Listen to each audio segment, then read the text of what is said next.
Welcome, everybody, to the NLC. We are due our promotion and relegation matches coming up over the next 2 days. But before we get into it, I want to say thank you to our sponsors, which is Telia, Corsair, El Giganten, and MasterCard. Cool. Hello. Welcome. I am joined by Trouble and Orcs on the desk today, and it is a very exciting couple of days because this is what we've all been waiting for, especially from people coming from the regional leagues. It is the chance for 2 new teams to find their way into the NLC. I'm going to make it as simple as possible, and I'm going to show you a little graphic to show you exactly what we mean. Winner gets to the NLC. Loser is going to have to go back all the way to the start, right back to their regional league to fight again. It's a long, long road here for Granit and Kova. They've come from the regional leagues to the Telia Masters, through promotion and relegation, and eventually into the NLC. And they can fail at any step of the way. They've had to cross so many hurdles to get here. And Orcs, the teams that they're facing, this is a big moment for them as well.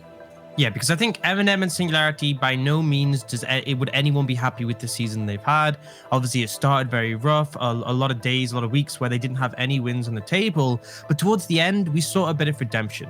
It felt like Singularity was finally starting to get some coordination with all their individual talent, and MNM switching up some of their players into different roles, Monk down back to the bot lane and Energy coming in, actually was a really good change. It wasn't enough to save their season in the NLC, and they still both went to relegations, but this is an opportunity to redeem themselves. If they win here, they are still in the NLC for next split, and they can look to improve on what they did this season going into 2021.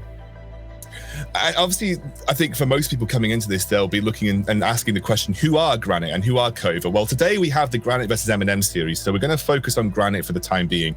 I'll give you a little bit of background. They were from the Swedish league. They were from the Telia Masters Sweden, and they were second seed coming out of that regional league. They lost to Unic 3-0 in the finals. They got absolutely stomped by the first seed from Sweden.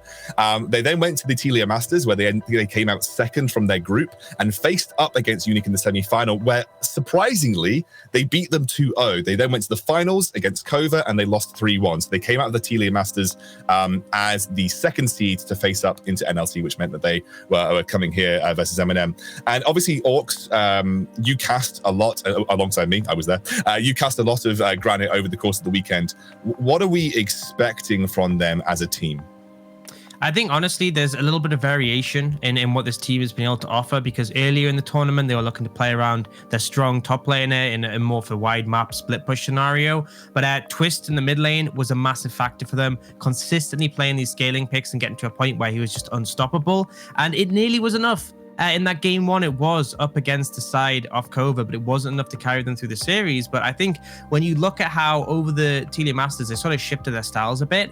And the fact that, as you said, they lost 3-0 to Unic, but then they beat them 2-0 in the semifinals is definitely a massive upset. So maybe I'm thinking this is a team that can keep adjusting, keep changing, and it sets them up in a good opportunity because it makes it hard to get a read against them when they're going up against MNM. And just quickly to sort of let you understand how the matchups go is essentially the fact that because Singularity had the least wins in the NLC, they are our lower seed.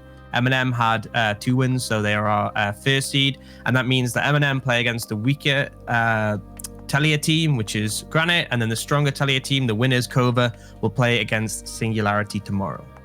Yeah, absolutely. Thank you for that, Orcs. And I'm actually glad you mentioned Twist as kind of like the named player from this roster, because Trouble, you were mentioning to me that he's actually got quite a storied history across many regional leagues, and you were actually casting him, I think, in the Baltics. Yeah, last season in the Baltics, he played in pig sports, and he was literally completely transparent on the map. Now, in that team, I can understand because he had a superstar mid laner, a superstar jungle, and a superstar top laner who all wanted to play their lanes extremely aggressive. So somebody had to pull back the rein to say, okay, listen, I'm just going to sit here, I'm going to farm, I'm going to come back with 4 items and do that. The thing is that in this team, he's playing the exact same style, but he is the carry here. So that could bring a lot of these issues of, you know, you're fighting at 3 or 4 items. What happens when you're fighting before that? I just think it's funny that he's up against MNM, and MNM had this, AD carry going in mid lane, didn't work, and they've put them back. And Twist is like, it's the same story essentially, except it's he has 3 lanes. He's played jungle too. But, he's played mid, ADC, and jungle. Even more for multi-role talent than Monk. What can this guy not do? Oh, it was funny though, because the way that they got that win over Unic was that they spent 30 minutes hyper farming, funneling Twist, and he was just on Corki both games and hard carried. And then when they came into Kova actually banned out Corki. They banned out Ziggs eventually because they came undone versus Ziggs in the first game. And actually Twist, again, Trouble, looked transparent, just wasn't doing much and didn't really have the same kind of impact. I want to kind of talk about what we can expect in terms of strengths and weaknesses. And the first thing that I want to talk about is the level of play coming from a regional league where it's very chaotic to the NLC where you often see more meta and structure. Is that going to prove an issue, you think, here for Granit coming in? I'm not sure because it feels like MNM and Singularity were born into chaos, right? And the two new teams coming in are trying to adapt to it. Now, even though we're talking about chaos, I just want to bring in the example of Godsend that came in at the start of the split into the NLC. They were sort of from the same kind of tournament, you know, the low ranks getting into the NLC, playing against the Fanatics, the BTXLs, the Riddles, and suddenly you saw so much upgrade in their playstyle and the way they were moving around the map. Now, sure, these two teams might have potential, but MNM and Singularity have been molded from the NLC. They've played against the higher ranked teams, and I feel that they're more ready to approach the more chaotic style that the two new ones are bringing in. Yeah, I think that's a really good point, actually. And I think you actually, if you go and look at Telia Master Play and compare it to NLC, there is leagues apart in terms of what the teams are able to achieve and do, and very different approaches to how you go into a game as well, which I'm sure we'll get to see during this as well. The other things that I kind of wanted to have a look at is we talked about Twist. We talked a little bit about that champion pool. That might prove to be an issue if MNM have done their research, which I completely assume that they have. The strengths, obviously, Orcs, we've talked about it, the Twist, right? That is both the weakness and the strength of this roster. Yeah, I mean, it's one of those things where ultimately Twist, we saw him play these scaling carries and he was extremely effective.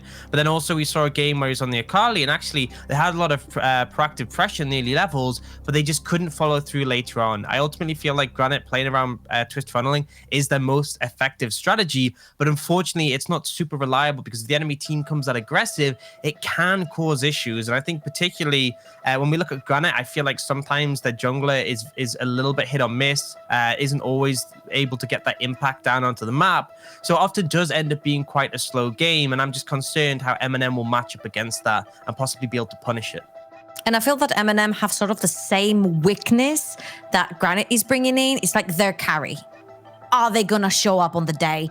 Are they going to feel comfortable on the champion? Are they going to reach the item power spike? Of course, I'm talking about Monk from the side of MNM. He has had very questionable performances, but when he's felt, you know, safe and comfortable on the COG, more specifically on the Kai'Sa as well, he's been extremely great into carrying his team forward and being that huge force that we've been wanting to see from the very start. Now, of course, that being said, I feel like the whole thing is going to be Twist and Monk, who shows up on the day and who plays their best. I think that's a good assessment. And actually, speaking of, let's have a look at what everyone's predicted for this particular matchup today. And you can see Orcs is against the grain. Most of us going for MNM. Orcs actually predicting Granit in a 3-2 here. So Trouble, I'm going to come to you first. Why 3-0 MNM? Why so decisive of a victory here for these guys? I'll grab it from before. I feel like MNM have been molded from their previous mistakes, playing against the big teams into the league. I feel like aesthetic is a really big force in the team, and I know that Granit's jungler isn't that great at taking the early game leads, playing mostly the tanks and facilitating for the rest of his team very later on. So if aesthetic can play on the front foot, invade and take these leads, I think they're going to be able to very easily snowball the game. And I think when we've seen MNM do well, it's often been because aesthetic has done well too. So I think keeping our eyes on him is definitely going to be important. And Dan, obviously the only person to predict the underdogs in this scenario, I guess. Why? Why have you gone for Granit? I feel like it's going to be a pretty close one. And I think even though we saw a big upswing from MNM, even though I think Trouble's completely right, aesthetic is a massive factor, I still think they're lacking that consistency. And we saw against the likes of Raj towards the end of the season, there's moments where they're not super convincing in the early game. And I think in a series like this with so much on the line, teams can make mistakes. And I think that MNM have shown they are not perfect. And if they start to make mistakes, Twist will just end up becoming a monster. And I can see you very easily starting to lose a grip on this series as a result. It's a 3-2 prediction. So I think it's close. And honestly, I think MNM can take it, but I just feel like it is going to be a close one because I'm not convinced MNM are able to clean sweep this one. And I think even Kova, who showed a pretty consistent level of play, still ended up dropping a game against Granit. Well, we will have to see. I'm just saying really quickly, it's going to be a 3-0. I believe that Monk will carry. This is going to be very snappy. We had to get the phrase in somewhere, right? I think what's really interesting before we go to break about these teams is that MNM and Singularity are some of the few teams in the NLC that have yet to play a best-of series. This will be the first best-of series that we see these teams play, whereas obviously Granit have come from a few of those through the T-League Masters, and obviously all teams talk about their performance in a best-of-1 versus a best-of-3 or 5 series, and that affects how they play. I'm really interested to see how MNM do in that scenario. But like I said, we've got a quick break, and then we're going straight to draft.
as they are getting zoned away. This might be the miracle I was asking for. Energy finds the kill. The Infernum came up clutch.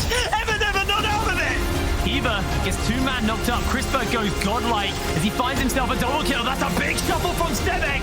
It's taken down. A triple kill for Chrisberg. And Unforgiven is zoned away. Back to Baron for Nordovic. That's where this tech offer attacks the out with the suplex. Able to jump over and hook the minions to get away Ericsson.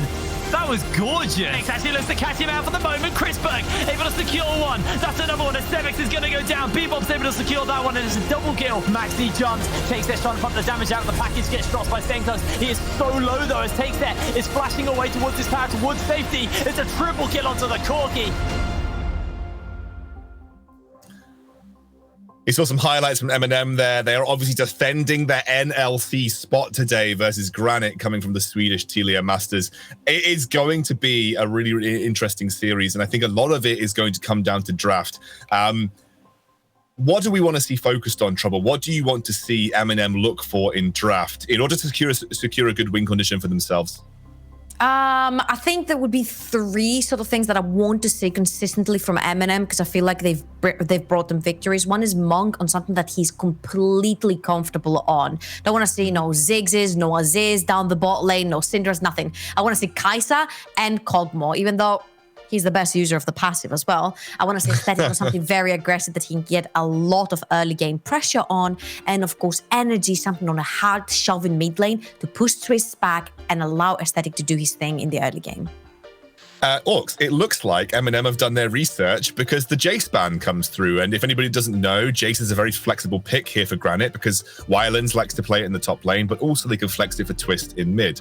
So they've obviously done the research. If I see Corki followed by Ziggs, I'm thinking they watch the Telia Masters because those are what Kova used to try and sort of target out Granit Gaming. The Ashe is going to come through here, followed by the Volibear. Granit actually going for a more meta bans than we saw versus Kova, maybe just respecting the fact that the MNM team is NLC caliber and trying to deal with a bit more of a meta style of ban here. I think as well, being on red side, you really want to limit what can be first picked, especially if a strong jungler like Volibear is taking for Aesthetic, I would be really concerned. It does hurt Granit though, because obviously we do see their jungler pursue these tanks, leaving Twist to pick up the farm later on, but Volibear is probably the best and most proactive pick that he has available to him, so having to ban that way yourself does hurt to some degree. And one thing I'm interested in, because you were talking about the Jace and flexibility, Camille, another big pick for top laner here, and I feel like when I'm looking at Granit, I'm looking at Wylands, I am thinking on red side in particular, where they are here, there's potential for that split push win condition later on. So I like that they're targeting that. And no matter the split push, which is something that you can resort to if anything else fails, it's the fact that the only guy who they play through in the early game is that top lane for them. He plays the Jaces, he plays the Camille's, he plays the Fioras. So you eliminate the 2 of them that you think are going to be the biggest threats, and then you try to counterpick the rest. I'm loving the Kha'Zix here. Aesthetic is showing his true colors straight up. He wants to fight, you know, passiveness from Sidon with aggression, and Kha'Zix is a great pick to do that on.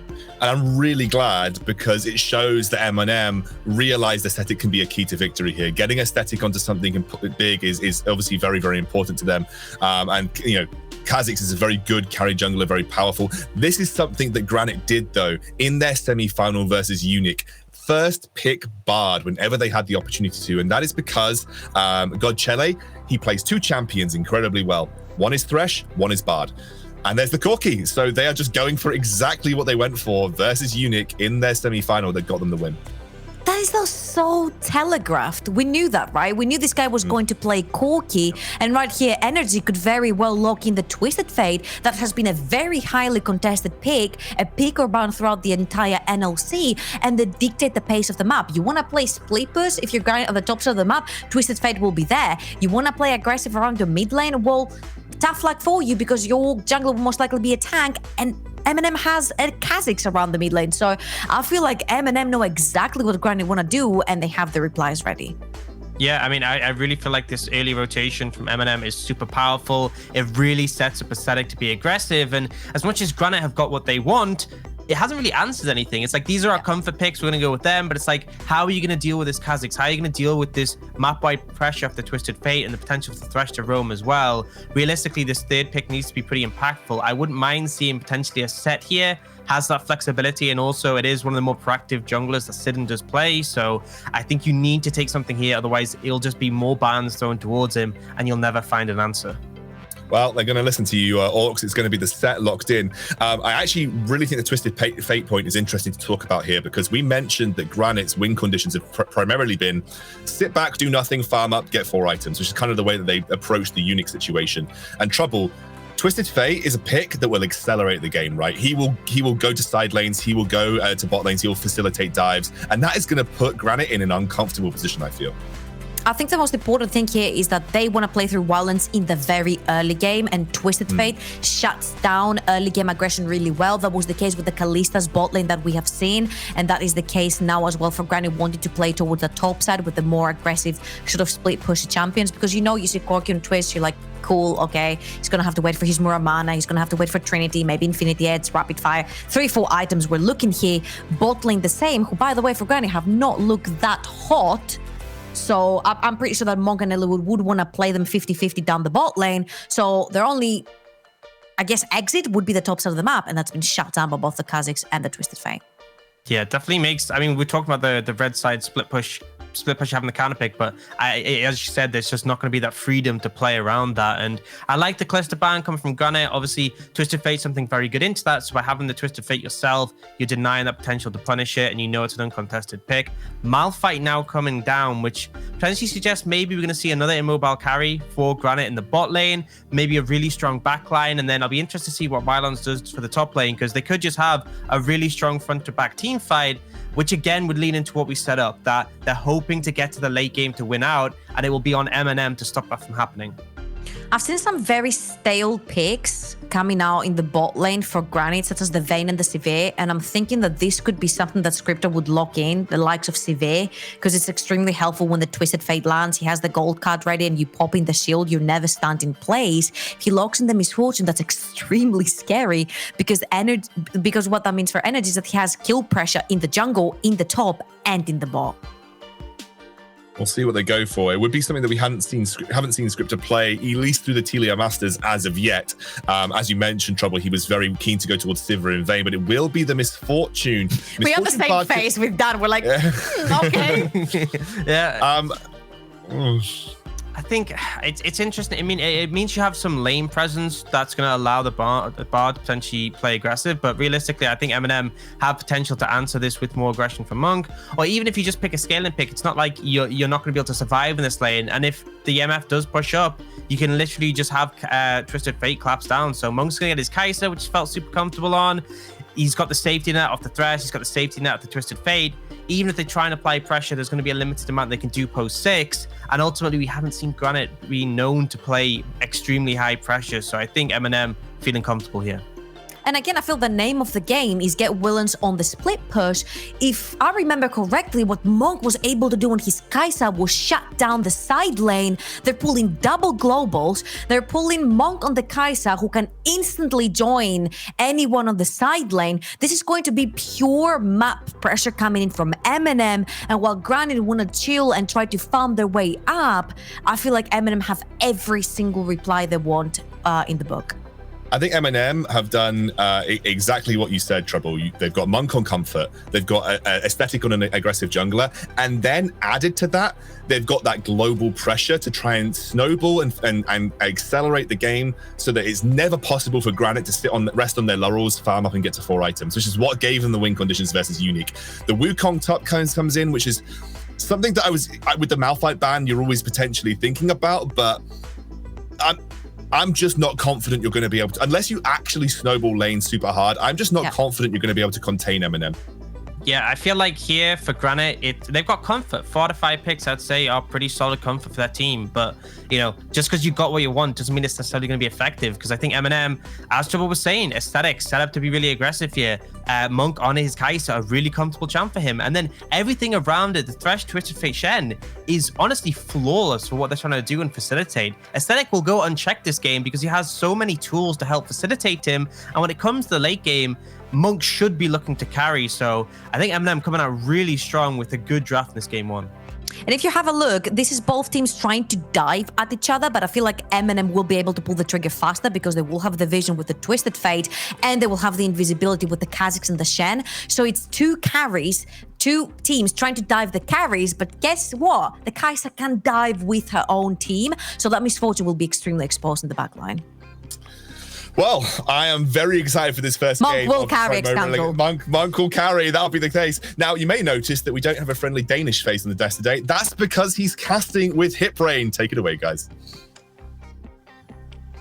Thank you very much, Scoundrel. Hello and welcome to the caster desk as we're getting ready to go into game one of MNM taking on Granit. I am joined by the man Gulborg. How are you doing? How are you feeling to be on the casting desk, mate? I mean, I'm so excited. I've been waiting so long to get here. I've been stuck on the analyst desk, man. I'm here to finally cast some games. I'm so ready for this. I mean, this is an important game as well. It's MNM, you know, they're on last chance to learn here. It's a best of 5, so they have to lose 3 games to get knocked out of the NLC, but any more losses for MNM and they teeter closer and closer to just leaving us in the NLC. While Granit, they're looking to try and advance into the NLC. They're coming from the Telia Sweden League. Obviously, there's a few different feeder leagues that lead up into up to the NLC, and Granit are one of the teams who have made it through. They were second in their group, not in their group. They were second in finals, which does mean they play the second worst team from the league. I don't know how else to put it. The better of the worst. They've had a quite good run too from going to the Telia Sweden, as you mentioned. Unique, which was the first seed from Sweden, was actually the favorite to take it all, but they didn't even make it to finals. Granit Gaming was the team that stepped up when it came to Telia Masters, and now they're here to up their game again because, let it be known, they are the underdogs here. And I think just to take it back to what the analysts said, they have gotten a lot of comfort and what they want to play, because that's usually the style that works for you in the smaller ERLs like Telia. Comfort is just key. Problem is that when you play against MNM, who's got these strong meta picks as their comfort too, it's going to be really hard for them to succeed. So this is really Granit Gaming who needs to make it work from the first game, I just feel like, because then they can really get the momentum going. Yeah, that's what we need to be looking out for. I do want to talk a little bit about what each team's looking to do, because MNM, there's globals, and I expect that to be an attack the bot lane from MNM as soon as those 6s come through. But for Granit, what is their game plan here? Twister's on the Corku. We know he likes these scaling picks, but what is the game plan? Because you don't want to just sit back, especially in this meta, especially with such an aggressive MNM team. You don't want to sit back for the first 25 minutes and hope Corky hits late game. What do Granit need to do? Well, you say they don't want to hope for it, Hitbrain, but it's kind of what they've been doing when they've been taking games. They're not so good to be dealing with pressure in the early game, and most of the time they don't like to skirmish around objectives, so we will actually just see them scatter away from them. Granit's gaming is what you call easy to execute in a teamfight composition, but they don't do well in the early game in a teamfight, specifically because MNM has got such a skirmish-heavy team composition. Elliewood on the Thresh, Energy with the Twisted Faith, and you know, all the globals that you're talking about too. They try to be making a play in the early game. What's that? That's the Shenhold on top of you. That's the Destiny from Twisted Faith. So they kind of just need to get the ball rolling kind of in a neutral field in the beginning. They don't need to get ahead, but they just need not to fall behind. Oh god. Oh, double exhaust already used. Scripter gonna take a fair amount of damage. There you go, a bit of skirmishing. Just a bit of 2v2 in the bot lane, but Scripter will lose out on that, and we'll have to burn a pot early. But it's just, you know, taking these trades, it's not necessarily what you need to do. You need to just wait it out. Oh my god. Oh, that's the hook. That's the ignite, and that's first blood to follow. Beautifully executed by MNM. I mean, I'm just talking about to be like, okay, guys, probably don't do anything in the beginning. Just play it out neutral. You want to play for that early, I mean, that late game instead. And then just Elliewood hitting a beautiful hook, just playing it around the level 2 power spike in the bottom lane. It looked really textbook and oh god.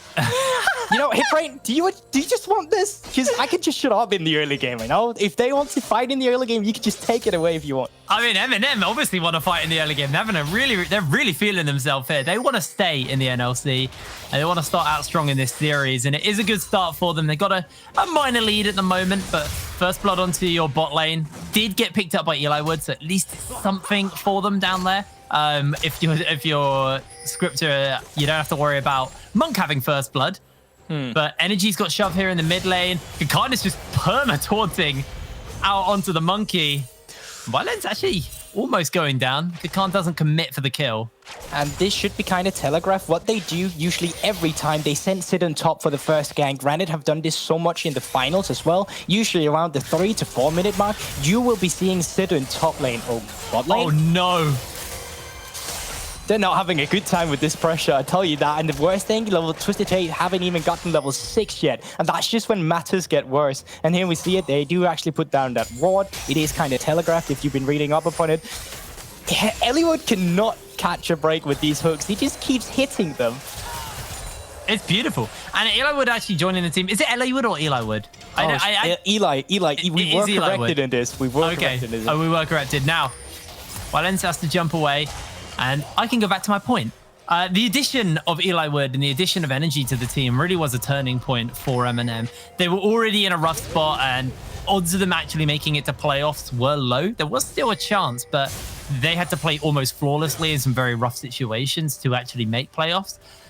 Ignoring that, though, with the addition of Energy and Eliwood, I swear to God, I'll get it right one day. With the addition of those two to the team, we did see a very different MNM from what we saw throughout the rest of the season. We didn't have Monk running it down in the mid lane. He started playing bot lane and actually carrying the games, going back to the Monk will carry we know and love. And him with Eliwood has just been a really, really solid bot lane, and it's been exciting to watch. And I think Scripter and God, they're going to be in for a very, very rough game.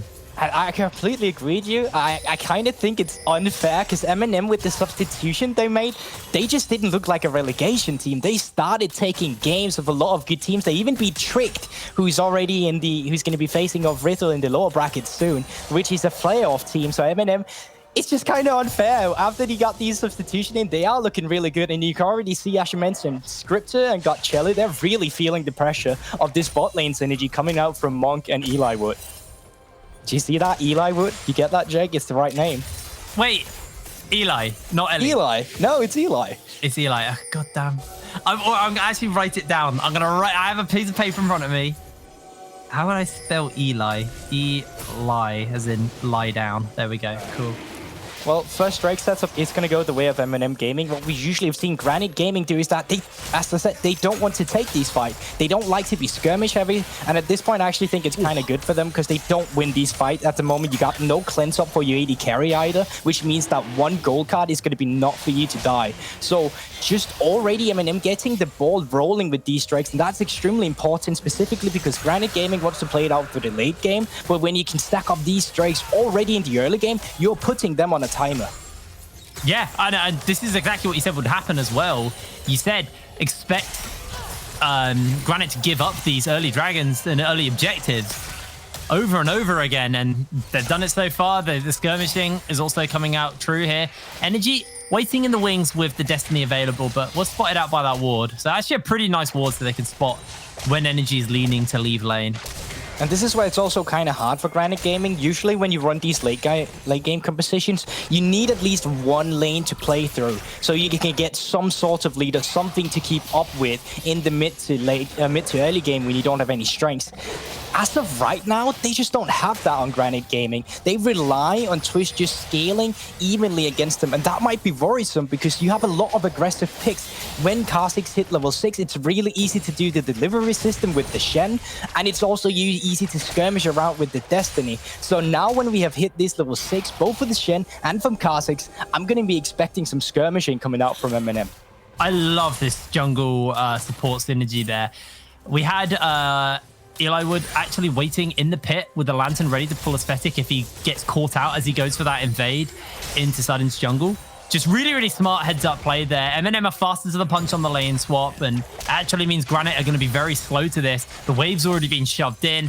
The Rift Tail's spawning up soon. Jungle is on the right side of the map, and MNM should just be picked up to get this objective. Does look like Granit are going to match them on the switch though, as Scripter and Gotchelli are heading over, but already they've lost a lot of CS. They're down heavily. Look at the CS difference between Scripter and Monk right now. Scripter able to dodge away on the hook. But that's not only the lane swap, it's also just the pressure you got from Eli Wood and Monk. And then when you combine that with the lane swaps, where you just have the pressure and experience. That's a level 4 Bard and a level 6 Aesthetic hunting him down. They will actually stun him against the wall. Aesthetic uses the camo to go invisible for the moment. Hook goes wide by Eli Wood. That was pretty close. I actually expected him just to commit without flash because he would have the stand united from the Shen, but he doesn't actually do it. Just to get back to the point, you can see the experience coming out from MNM.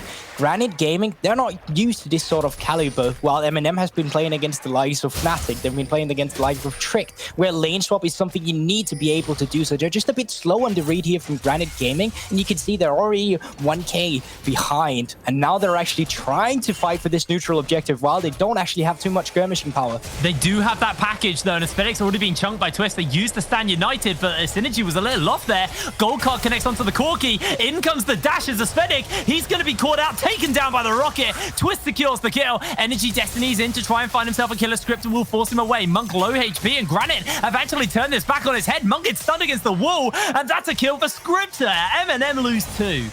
And here you can clearly see the strengths of Granit Gaming's composition.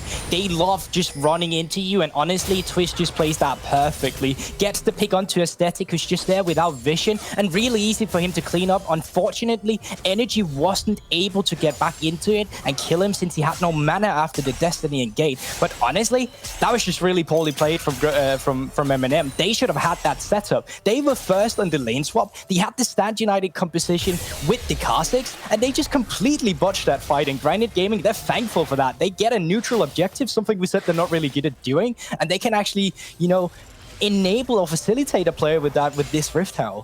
One key thing to note there was Wylens is the reason Granit won that fight, because Aesthetic had the Stand United shield on him, but the Shen never showed up because he got the Cyclone off, which actually denied Khan from getting into the fight, which would have been a 4v5. He had the flash, he had the taunt, and that could have been a very, very different situation if they had had that follow-up. But because of the Cyclone from Wylens, actually hard denying MNM from using, you know, what their team comp is designed to do. And Aesthetic getting chunked out, not respecting Twists with the package available, just really, really sloppy stuff from MNM on that execution. And got to get their head back in the game. The gold lead is still in their favor, but with the Rift Herald on sliding right now, he may just let's shove this down in one of the lanes and turn that gold lead back around for Granit. But just exactly as you said, the package was used in that fight, and that means you don't get the package for this next fight around the Dragon. And there is still obviously not so many items coming through from the Misfortune. You can see she's only selling on a Caulfield Hammer right now, whereas Monk has already secured his Manamune. So that means that going into this fight again, they will have the priority, they will have the vision, as you can already see around the map, and it will be easier for them at MNM Gaming to fight around this next Dragon. Well, MNM, they're set up this time. They've got the stuff to work with. Going to be a Cloud Dragon, so a little bit of cooldown reduction on those ultimates. Always nice for the Destiny and the Stand United. So they're going to shove in this bot lane. Scripter not even going to try and contest, although Sudden makes his way over. Hook goes a little bit wide from Eli Wood. And a second Dragon for MNM. We are looking at a Mountain Soul. And when did Granit want to start contesting? Because, like you said, the key thing to note is they have now not got their Corki packages synced up with the Dragon, which means the next Dragon, Twist will either not have... Well, actually, he'll be able to save his package. As long as he doesn't pick his package up, he'll have it for this third Dragon. Exactly. I think Dan has been very vocal about Corki packages, specifically timed with how you want to time them up with the Dragons. Of course, if you take one Drake... Oh my god, a hook! Oh no! Uses the Tempered Fate, but in comes Monk to secure the kill. God goes down, and Scripter has a bit of healing to work with from the Bard Shrines, but Monk able to find the kill. Not too much more going to go down in the bot lane, and MNM continue to control in the lanes. And this time they actually gave it to Monk. He was like, okay, this kill is secured for sure. Let's just give it this time over. But you can really see how dangerous Eli Wood can be with this at the same time. Aesthetic really feeling himself in the jungle. Well, he's got the Destiny. He actually got the Smite steal off there. Kakan's coming in on the flank with the Taunt. Catches out by the suplex, though. Energy's gold card wears out, and MNM, they actually don't get anything for it as Kakan gets face breakered into the tower. He loses a little bit of health for it. All right, so they get the red buff. So once again, a small lead over to Static. You can see he's already a level up, which does make it easier for him both to get the Kha'Zix upgrades, which is really important for a champion like Kha'Zix, but also just securing the Drakes, being a level up, having the smite advantage, just making it easier for yourself while at the same time starving out the enemy jungler.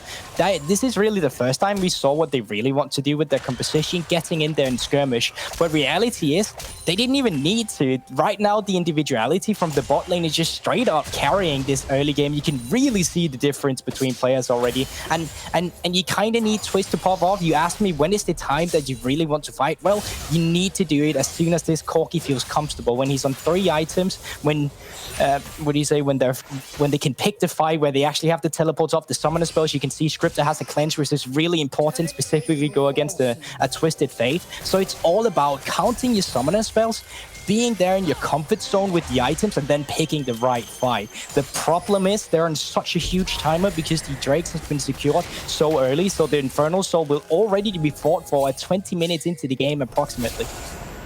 Yeah, it's going to be something they have to keep in mind as Energy actually gold cards onto the Rift Herald, gets the eye, and the minion wave actually comes in, so that's just a wasted Rift Herald. So the one neutral objective for Granit got is wasted. It doesn't do anything. They don't even, the plates fell off, so there wouldn't have even been any plate gold. It just would have been chip damage to the tower. And this is great for MNM. They really lose nothing for the play. I do want to highlight Monk's build as well. He's gone for the Manamune build. We've seen a few Kaisers as of late go Essence Reaver Serrated for that early Q upgrade. But this looks like the more classic build from the Kaiser for Monk here. Yeah, specifically what the other build is, it's that it's a really easy build pattern. A lot of it comes out of longswords, which is really easy to get. You can get your Q upgrade early, and you just spike faster with that. But with this Manamune instead, it is statistically the better scaling, since you can get more damage out of it in the late game. And I think that's what they're going for. They want to be matching this Corki in the late game. They want someone who can be a threat to him as well. And by the threat they already have in the early game by Eli's with Thresh, I don't see why they shouldn't do this. They are really feeling comfortable. Yeah, no, Monk's actually already upgraded his Q as well. He's got that pickaxe. He's got enough stats on the Manamune to upgrade that. So the Acaphian Rain's up there. Building towards the Rage Blade. Doesn't get either his W or his E upgraded until the 3rd item with this build. You have to go into the Nash's Tooth, and then you upgrade both of those at that 1 item. But that is a 3 item spike for Monk. So we keep our eyes out for that and see when he picks that up. Sliding, waiting in the bush for the moment. Will dodge away on the hook. Eli, that was actually blind. I'll give that to him. I thought they had a ward, but actually was on a pink. So they saw him with the sweeping lens, actually, so he was kind of guessing where he was standing in the bush instead. Unfortunately, he guessed wrong, seeing as Sidon didn't actually move an inch. Ice cold killer right there. Oh, well, he doesn't really have a kill, so don't... That or he didn't know. He was standing in the bush, waiting for his moment, saw the hook, going, oh, this hit me. But here's the thing too, you got the Twisted Faith ultimate, you got Kakan's ultimate, you're level 11. As you said, you already got your Q upgrade on the Kaiser. Eli Wood has been extremely dangerous with his death sentence, and you got a level advantage onto Aesthetic. The odds are not necessarily in Granit's Gaming's favor for this nice Drake, and the problem is, if you don't fight for this one, which I actually don't even recommend them doing, seeing as they don't have the items from the mid lane, you have to be fighting for the next one. And that's just that timer that Granit needs to be living with, since this is the composition they drafted. This is their comfort. This is not now where they need to show that their comfort is worth it. Oh, look at this, though. Twist is actually just jumping onto Energy. Monk finds a kill onto side, and as Twist got that package available. The jungler down. Elo Wood making his way up as the Destiny's coming down, and they got the portal to work with as Scripter gets gold carded. Kakan's delivered in, and Monk slides onto Scripter while he's trying to find a kill onto Aesthetic. They do get the knockup from the Cyclone, but Monk remains untouched for the moment. He's cut down as Scripter's able to get the kill. The package is dropped by Twist, and Kakan takes the gold card away. Energy is just going to get melted through, and Granit once again find a great team fight for themselves. Yeah, they're so good at punishing the mistakes that MNM is making in the midst of these team fighting. Do you see Monk trying to go for Scripter, actually getting mispositioned instead? And instantly you see Twist and Sid actually capitalizing on him, getting the pick on him, and then a beautiful package by Twist that sends Energy just straight to the Death Realm after he flashes back into it. Perfect fight for them. I actually didn't even realize they were going to get this Drake. I thought this was for sure MNM Gaming. Well, Never say never. Aesthetics waiting for his opportunity. Teleports are coming in, and MNM are looking to fight for this dragon. Hook comes out. Kakan finds the kill already. Drake very, very low as in comes the steal. Aesthetic unable to find it, though. And now Granit, they're the ones running to the wind. Red card by Energy will slow down the members as Aesthetic jumps forward. Elowwood flashes in for the flames. Scripter is shut down as Aesthetic secures the kill. That's a lot of shutdowns already going over to them. They keep chasing, don't think you get anything, so you might as well just back out. But you get pressure on the map again. You get gold onto Monk. You might even get this bot lane tower too. And the most important thing you can get here is probably the mid lane turret. If you can get the pressure around that, that enables your skirmish compositions just that much more, because mid lane is always just this little needle in your side. If you can't get it, it's really hard making plays towards the bot lane and top lane if it's not down. But they choose to go for the neutral objective. They choose to trade it for the Rift Herald instead. And I think that's fine. They are just fine in this situation. But the most important part of that is that Scripter actually find a way back into the game. He found 3 kills in that team fight, and it's actually on his way to the Infinity Edge now instead. And he might be a threat in these team fight scenarios now. Now, I did notice in that team fight, Monk hadn't actually based in a while, but before you do that, let's have a little look at that team fight once again. This is actually the tail end of it, when MNM were able to get into the pit. They don't secure the dragon, but just really confident play from them to teleport in Energy. And I think a bit of a misshuffle on the cards means that they didn't actually get the gold card they needed, but they still had the follow-up. I actually think the red card is fine in that instance. You can get the slow up onto multiple people, and in the end, you actually still did kill him. So in that case scenario, I think it was fine just going for multiple people. What I don't think is fine is the way they played that team fight. It was extremely cocky, especially from Monk, as you said yourself, hadn't based in a while, and then just diving in on the back line. You're just not at that point with Kai'Sa yet. You might be there as soon as you get your Muramana instead. Or Muramani? Muramana and Manamune. All right, there we go. But that's like the comfort spot he needs to be at, right? But at the same time, a guy that's just going unspoken is really Kakan in these team fights. Every time that he gets onto a champion with his Stand United, as soon as he enters the fight with the Titanic Hydra, he is just one-shotting the carries of Granit Gaming. There's just so much damage coming out, combined with the shield bash you take in your runes and the Grasp of the Undying on Shen. You are just a threat. Yeah, you really are. And I mean, Kakan has had a pretty good game, all things considered. 1-0-1 at the moment. Got that Titanic, so he's able to shove and deal with Wylez. Now the Gwynzoos is finished onto Monk and the attack speed boots. So closing in on that third item we were talking about. Aesthetic has the Rift Herald and is looking for an opportunity to drop it somewhere. I'd like to see it go down mid so they can open the map up for themselves. But with Scripter there, agree. It's really, really hard to do it because he can just bullet time the wave and cut through it. He's got the Essence Reaver. He's got the BS Sword. There's a lot of AD coming out from that Misfortune. Some of it needs to come from a skirmish or pick you can get. You can see Aesthetic now has hit that level 11 power spike onto the Kha'Zix, so he will have 2 upgrades instead here.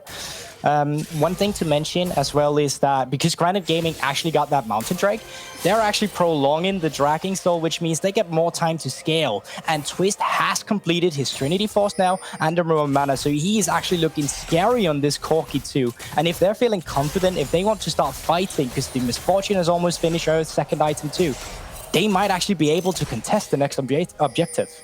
Yeah, especially with, like you said, Twist having the items, but also Scripter as well. 3-1 on the Misfortune. I remember, I can't remember who told me. I think it might be an Orcs, but one of the things he was talking to me about is the reason why a lot of people like MF is just because she's a stat stick, effectively. She just has so much AD in her build and just does an incredible amount of damage. Just raw AD on this champion. So for now, Scripter in a pretty good spot as MNM are actually trying to defend their mid lane turret. The 3 members are able to zone them away for the moment. It's as soon as they see Eli Wood, they just know it's time to scatter, get away. This guy really put the death into his death sentence. And next objective will be there soon. 1 minute until it will be ready. And that means you need to be there, contest the vision. And, you know, they're really good at doing that. MNM's composition, as we've said, you got the Stand United, you got the Destiny from the Twisted Faith. But I actually feel confident in Granit Gaming now. They are not as behind as I first anticipated here. And you can already see that they're feeling themselves to have taken a look at the gold. Twist is actually already ahead of Energy right now. And at the same time, Scriptor is only a few hundred goals behind Monk here, so they might actually feel comfortable going into this next fight around the Dragon. If they can get this, they are really looking good, especially in the early game. If you can stack some Mountain Drakes, that's where it's easier getting the value out of a Mountain Drake, specifically because you won't have the damage for it. Oh, I really like that. Slap the Herald down. Monk went on a base as well, so we'll see what he's picked up. He's got the Stinger, so that should be enough for his E to be upgraded, I believe. They get the pressure in mid lane with the Rift Herald. Great Tempered Fate will cancel out the charge, though.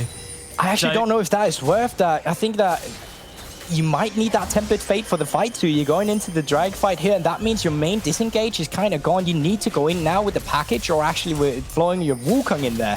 Destiny. So no Tempered Fate for this fight.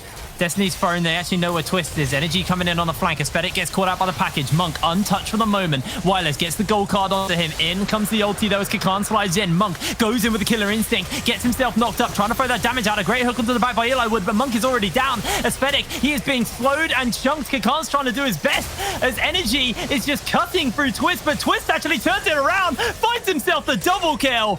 And Granit just mop up MNM. Twist is a monster right now. He just completely divided the fight with his package. He kept Aesthetic away from the Drake, even if they had no Tempered Fate. He was just the main disengage tool. He threw his body in there, and he was just so ahead just by farming his individual laning phase alone that he was able just to clean up members there. And now they might actually get the Baron instead. They get Baron, they get Dragon, they get everything here, and it's just MNM are not respecting package timing at all. Constantly, it is getting dropped onto the main members. Wood's going to make his way up to try and see if he can do some kind of nuisance. Teleport's available on Kakan, but Kakan's not going to be up in time as they land a hook onto Wireless, and that is going to be Baron picked up for Granit. They are in such a good spot right now. But once again, it's just MNM Gaming not really fully playing their composition as they're meant to. You're supposed to play that. Stand United on the Kha'Zix. He stealths into the team fight. There you go. There's a shed on top of you. You can jump in more reliably because you got that extra shield. That's just never happening. And as we go into the replay now, you can see here package is ready. Good flank already from Twist, and he just finds Aesthetic instantly.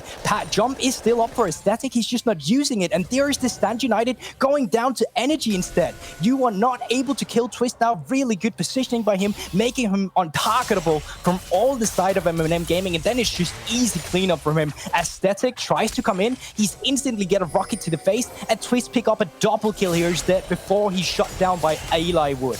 What a great fight from Twist here. I mean, the trading patterns of these fights from around the Baron from Twist are the same every time. Aesthetic walks at him, gets chunked, and then uses all of his cooldowns to escape Twist. And then Twist just kills the rest of the team. Like, every time that's what happens. He got half health by just the package. Just really, really shoddy stuff from here. And, you know, the desk were praising Aesthetic. And he's had a really good season, considering, you know, the state of the team throughout the regular splitters. Has found out Wireless for the moment. Does get himself caught out by the Cyclone. And oh my lord. Has to hop away to safety. Teleport comes in and Twist is just looking for Kakan. But at the same time, bringing it back to the desk, they were talking about they think MNM was having the edge in the draft here, while they also said Granit Gaming has that comfort. And that brings up the argument, what is more important for these two teams? Is it just having the best meta that you're not able to completely execute on? As you can see, MNM Gaming haven't executed on their composition probably yet. But at the same time, Granit Gaming just feeling themselves on the comfort here. And I already think we might see a ban onto Twist Corky here, as we saw in the Tilia Masters, because he's just looking insanely scary on his pocket pick here. To be honest, I was surprised we saw the Corky get through. Twist actually will get spotted out by Energy. They bring in the Shen. He's going to get chunked out, and Aesthetic finds the shutdown. That's finally what we wanted to see. Exactly. I was going to say, finally, we see how you can equalize with this composition. They get a kill. Problem is, they're not in position to get any objectives out of it. So it's just a small shutdown now, which is, of course, well needed. But it's still Granit Gaming in the driver's seat. You need to be able to pull off this kind of composition in a teamfight scenarios. It needs to be Aesthetic who gets the Stand United, or Monk for that matter of fact, when he's diving in and getting invisible too with his E. You can't just get it on whatever target. It needs to be properly set up. This was a good sign. We finally saw it. But once again, it has to be done in a team fight. Yeah, absolutely. And it's one of those things, it's like, yeah, you got the pill. You sure they got the shutdown? It gave Aesthetic some money. He's still up in levels overside. But there was nothing to gain. The tower was already dead on that side of the map. They couldn't really go and clear anti-vision because all the vision is quite defensive at the moment on that side of the map. So there really wasn't anything to gain. There was no dragon, there's no baron. Now, if they can find a pick like that in the next kind of 30 seconds, then potentially they're set up to get more control around the river for the dragon. And remember, MNM, they were 2 dragons off getting soul. We talked about the 20-minute dragon soul win condition for MNM. The last 2 dragons, since we mentioned that, went to Granit. Granit have had just really, really stellar team fighting. And finally, MNM are going to be able to crack open this mid lane turret, which gives them a little bit more agency in the area around this dragon. But 24 seconds to spawn up, and MNM, they need to pull this one off right.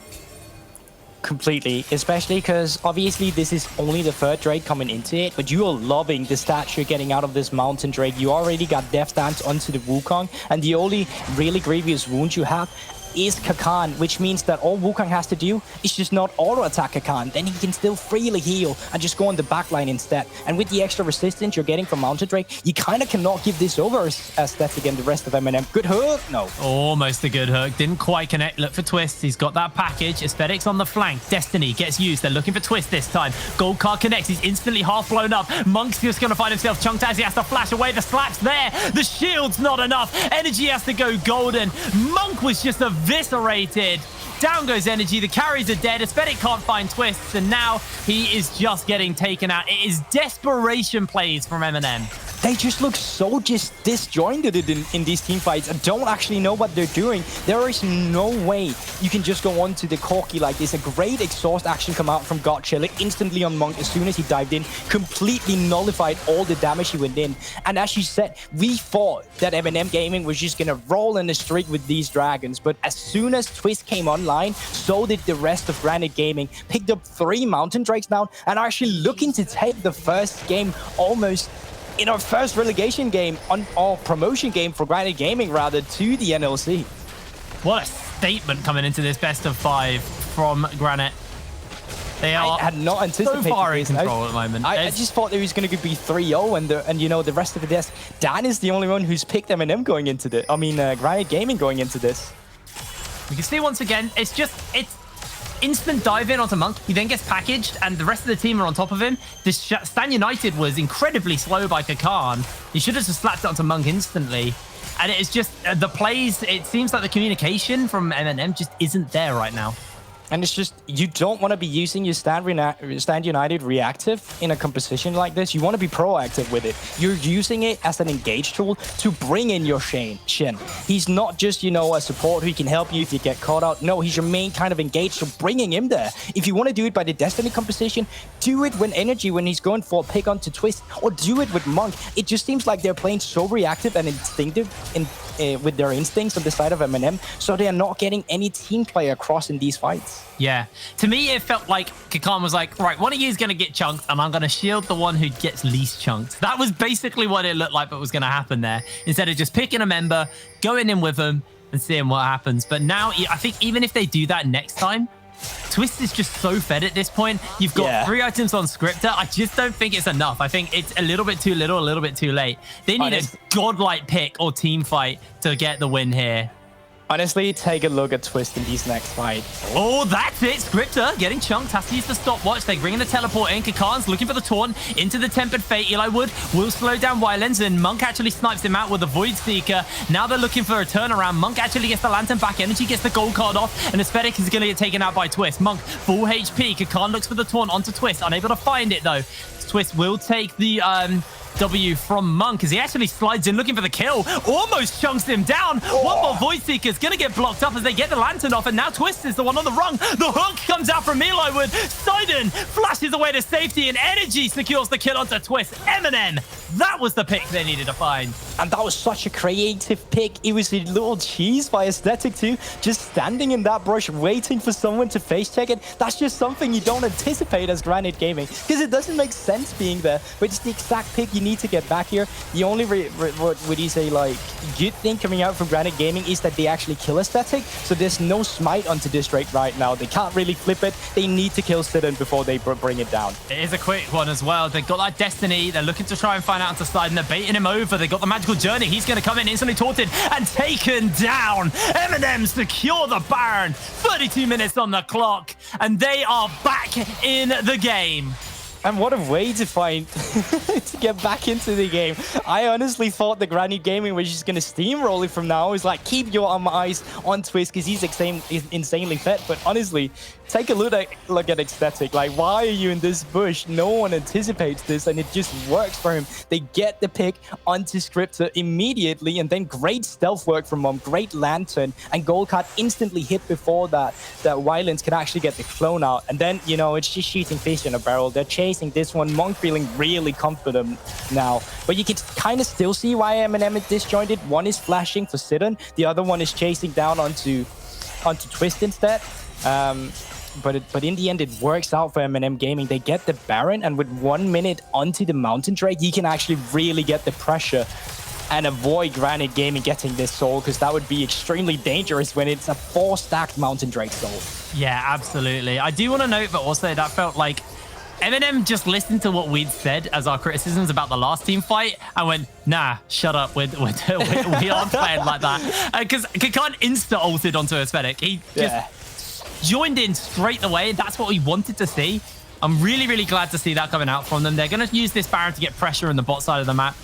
Monk has his Sonya's Hourglass now finished up, so all of his abilities have been upgraded. So he is in pretty strong... Well, in a pretty strong state right now. They are able to take down the turret. And now Sidon is just going to take the gold card. He's just going to get blown up. Easy pickings. Twist as the package aesthetic, though, gets ulted out as Energy is going to get the red carpet laid onto him. Wireless jumps in onto Monk, but now Monk's able to zone him away for the moment, trying to put that damage down. Taunt interrupted by Kakan. Good hook comes in onto Scripter, but Scripter uses the cleanse. That's going to be Monk sliding into Wireless. Gets himself instantly exhausted. Has to use the stopwatch. Aesthetic looks for Twist. Unable to do so as Kakan mops up the killer. Monk is just running an absolute nuisance through the back line. Kakan is incredibly low, though. He has that taunt. He has to find a miracle, but he goes in onto Scripter. He's going to turn it. He's got the double buff. God can't do anything. Kakan saves the day for MNM. He's not done. It's not done. He's going to die to red. Oh, there we go. A little journey Beautiful. through the portal. And honestly, I don't understand why they're taking these fights as MNM.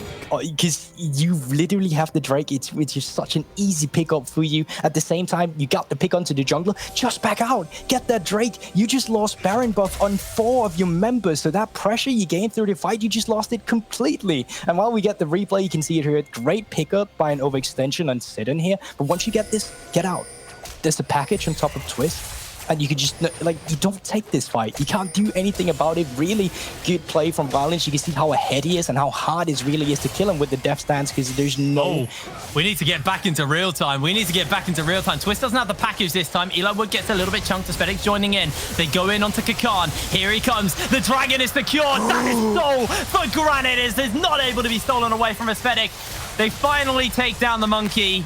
Slowly but surely, Aesthetic secures the kill, and Sidon now getting Destinied onto. Energy comes in with a beautiful gold card, and Kakan will get suplexed back, but Monk is waiting with the standby. And that's 2 kills for MNM, but crucially, they lose Mountain Soul. That is a 4-stack Mountain Soul for Granit. You're hitting on this. They've got the Death Dance. This is going to be a very, very hard to kill Granit Gaming now. I just don't understand why they're playing like this. It's like as soon as they got a way back into the game, they wanted to throw it away immediately. Stop taking these weird fights. You got a skirmish composition where you can play it around with your hooks, you can play it around with a gold card, but you just keep it diving face first into them. But right now, they are chipping away some of the base on the side of Granit Gaming, but I only think they will get this inhibitor, and as soon as the rest of the teammate respawns, the pressure is just back on Granit Gaming. You can just put whoever you they're want looking for in it. the side lane. They're not going to be able to find it. Oh! The Monk is doing hella damage, by the way. I mean, he's in a comfortable spot right here, and he's got the needlessly large rod. He's looking for that Rabadon's death cap afterwards. He wants to be the carry. Problem is, we haven't really seen that will from him so far. Only to die, really, with the backline dives he done. I wish they played more methodically. I just wish they did front to back, because they really kind of fought it here. Or you actually dive in with 4 of your members to kill 1 target. You can actually do that. Stand united on top of the Kha'Zix with Monk diving in and the Destiny. I just don't see the coordinated play coming out from MNM Gaming, and Granit Gaming are just really playing a good game. They are doing extremely well at team fights, and you can see their comfort in this kind of play style. Destiny was actually used there as Scripter takes a bit of a chunk from Monk. Is able just to heal back up though. So it doesn't really stick, the damage from Monk.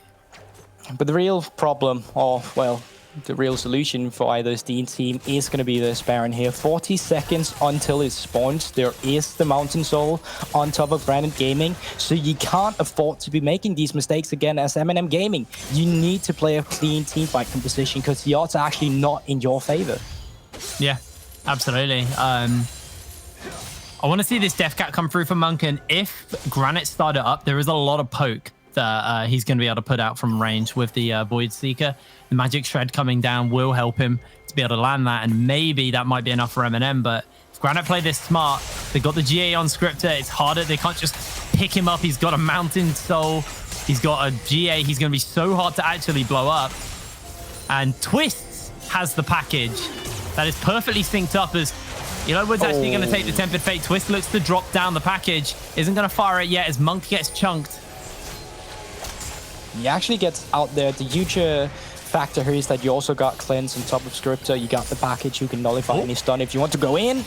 They actually just forced out the Mikhails, and now Twist jumps in. Twist gets junked, and Monk able to secure it. Actually, it's Aesthetic. Put Clans in onto the Misfortune. Wireless jumps in, gets himself the knock-up onto the MNM members. Aesthetic low HP, but Monk is completely untouched. He takes down the top lane. He's going to take down more. Scripter trying to put the damage down, but Monk is just unstoppable right now. Energy is destinied into the base, and Sidon is taking damage after damage. Energy working the minion way forward as God Chili trying to save the day for his teammates, but down will go the turret, and Energy may just let to turn onto him. The Bard, very low HP, and Energy just chunking through the Nexus. It is slowly but surely going down. God comes in flashing forward, and MNM take game one. Oh, and it's just one team fight. They botch at the side of Granit Gaming. They have 4 Drakes. They have the Mountain Soul, and then Twist is just being a bit too trigger happy, jumping in there. He saw the damage he did to Energy in that fight, and honestly, Granit Gaming surprised me positively. Coming out from Telia Mastered, I had expected there to be a bigger gap between these teams, but I'm also kind of confident that this is not MNM at their strongest. We have seen them do better. They are making a lot of mistakes into this, and actually them getting the first game, I think it's undeserved. I think Granit Gaming should have been able to close out this first game because they had everything they wanted.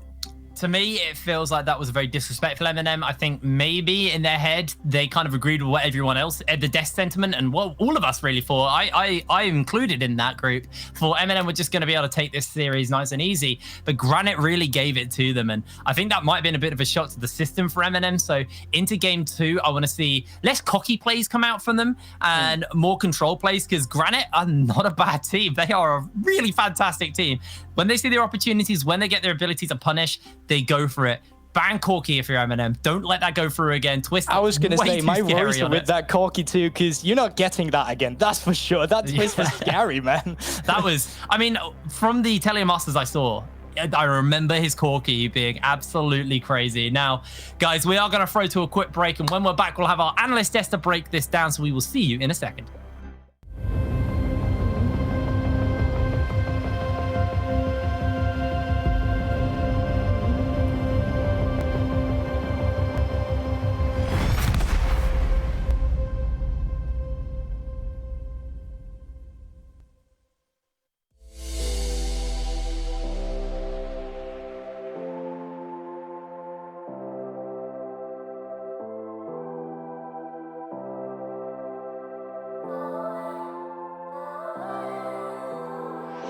Must be dreaming, think I saw a ghost. Or was it an angel of the past that we all know? Ain't got the answers, but I hold the hope. So I'm holding on to the love, embracing the unknown. Now I'm dancing to the music.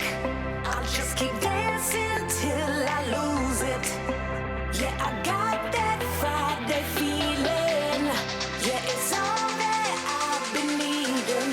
Feel it, feel it. You're feeling good, feel it. You're feeling good, feel it. You're feeling good, so good, good. Feel it,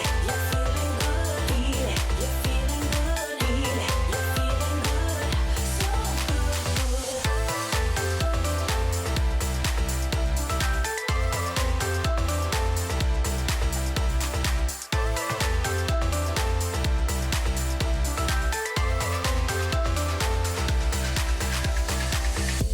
been dreaming?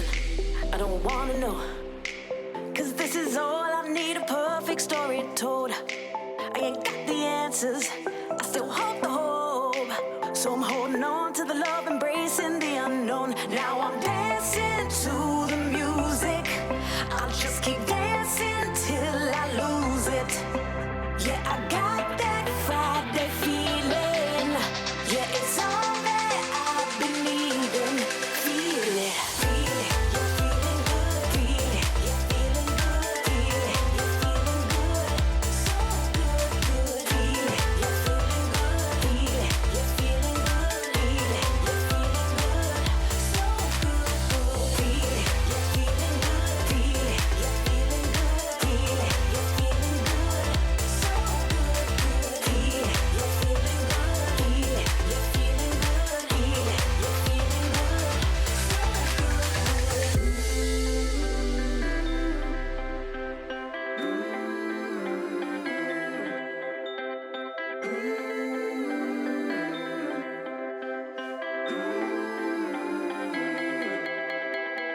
Love is all we need, and love is all we need. Love is all we need, and love is all we need. Love is all we need, and love is all we need. Love is all we need, and love is all we need. Feel it, you're feeling good, feel it. You're feeling good, so good, good. Feel it, you're feeling good, feel it. You're feeling good, feel it. You're feeling good, so good, good. Feel it, you're feeling good, feel it. You're feeling good,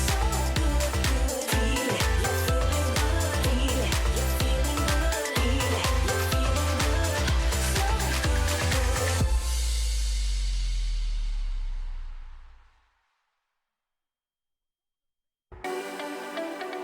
good, good. Feel it, you're feeling good, feel it. You're feeling good, feel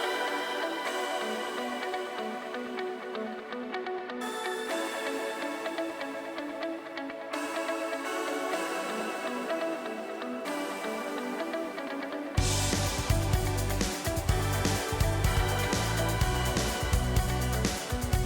good, so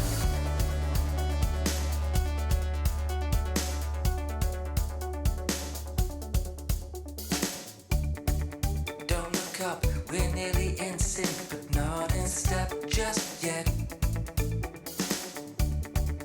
When you time that look, you know this can't be second best. It's all in the timing. There's not a right way or a wrong way. It's just a short way or the long way.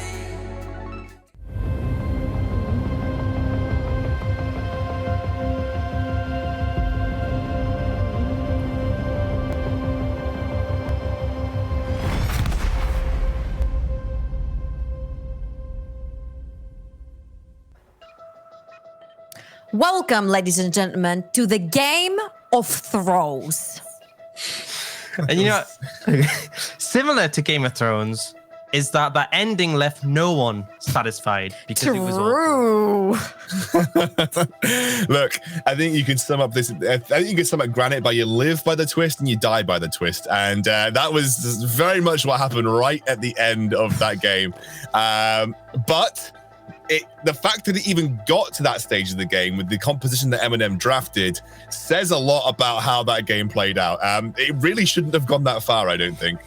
I mean, I agree completely. Yes, I think done. I'm gobsmacked. You know, like Eminem started off strong. They started getting a team fight. You know, you had Energy and Monk honestly inting into Twist, and Twist is like, cool, thanks for the gold, 4 items, easy. And I'm like, okay, Eminem missed their win condition. Twist is super strong. They get the Mountain Soul. I'm like, this is looking pretty solid for Granit. And then there's that key moment, you know, the one you think about when you're trying to get to sleep at night 3 years later, and it's burnt into your memory.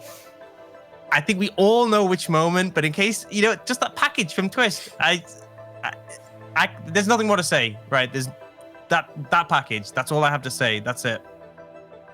And I think even though, sure, we can, we can sort of poke a little bit Twist because he made that bad decision. He was full build at that point. He was the carry that his team needed to go forward. I felt like the misfortune was just a non-factor. So if any damage was going to come through, it was going to be from Twist's Corki. I just can't disregard how MNM threw away the entire early game by just feeding themselves in. I don't understand how a team with 2 teleports, 2 globals, and a Kai'Sa ult get out-rotated in fights. I just don't get it. It felt like they would either pull the trigger too early or they would pull it too late, and then all the members would just fly in one after the other, trying to follow the very late call that was made. There was some questionable flank opportunities taken by pretty much everyone on MNM, to be honest with you, but especially Monk made some rather questionable Kai'Sa ultimates. I'm not even surprised at this point. I'm not even surprised. But let's spoil it down. The result is there. They got the win. It was messy, but they actually got their first win on the board. A win's a win. We take those. Look, let's have a look at what Orcs has chosen for our player of the game, because there was plenty of opportunities for player of the game. Which one have you gone for, Orcs? I mean, I kept having to change them because, like, okay, this is player of the game. No, this is player of the game. No, this is player of the game. And this one opens up with MNM finding a pick, but you actually see Granit starting to turn around. Energy out of position there on the side. The package sets it up. Wyland's doing a great job of running interruption here, but then it starts to get messy. You see Kakan in the mix, and he ends up being the big carry in this situation because Mug diving in eventually has to stop watch and get threatened. Kakan tries to be a dive buddy with Kakan and just ends up being Kakan, the last member alive. And I'm thinking, okay, Granit have won this one, but he manages to find the 1v2 in this situation, has the flash, one-shot Scripter with the Titanic, and then I'm like, okay, it's a 4-for-4. Fight over. But no, Godchale's still going. He wants this fight. Kakan isn't willing to let it go, chases him down to the Bard portal. And I think this is something that actually Trouble was talking about in the game, is just how Kakan is so reliable as a tank. And when things get chaotic like that, it's really great having a player who just isn't going to end up bashing his head against the wall. I just know people will say, Markai is a point-and-click sort of engaged champion. The Poppy is not, that he played very reliably. And remind you, that was a game where MNM got completely stomped and Kakan was still holding his ground for the team. And here, I feel like he completely pulled them out of a very deep hole that they had dug themselves into. This guy on tanks feels very comfortable. He feels empowered, and he's invincible in the fights. He knows how to play the game. In a lot of fights that MNM wanted to take that were extremely risky, you would see that Kakan just did not participate. He knows his limits, and I feel like if there's a pillar of consistency in the team, that would be him. Yeah, I think I'm sold on the Kakan hype train here. If there was any candidate for MVP that game, it had to be our man in the top lane. There was no other no one even came close. I think Twist, honestly, I think his play at the end really was just game winning for MNM.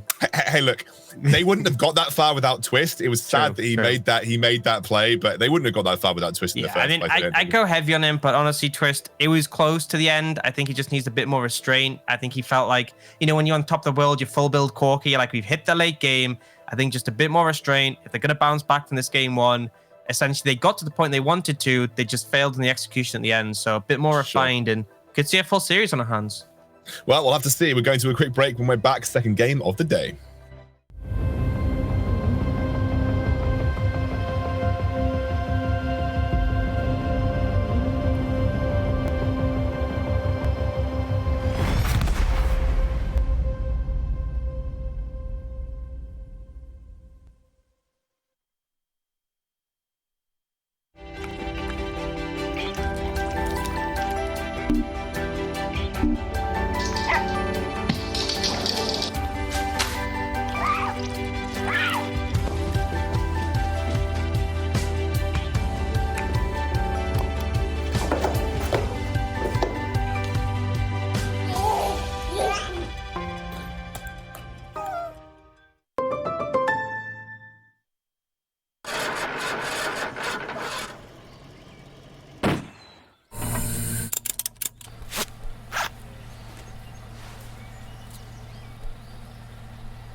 So we look into the void, and we know things have to change. Your very presence gives me hope, all your strength and all your grace. It's our time to lead the way. Hey.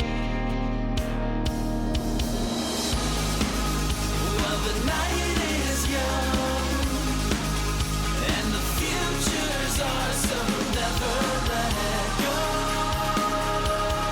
Never let go. And when the daylight comes, we may have to make amends, but never let go. Never let go.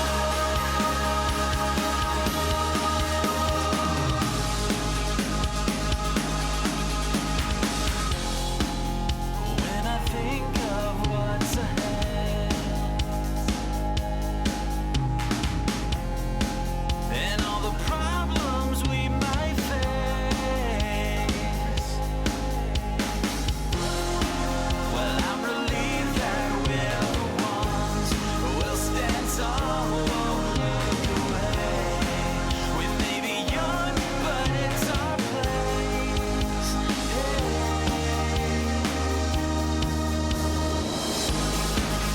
Well, the night is young, and the futures are so never let go. Never let go. And when the daylight comes, we may have to make amends, but never let go. Never let go.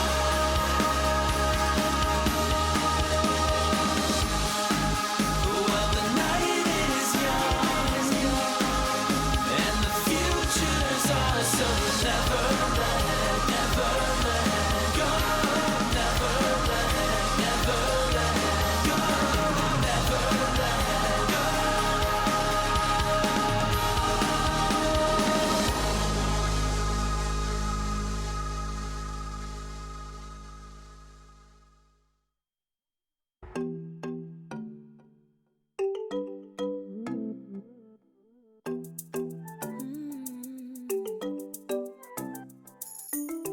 Waking up, the sun is rising.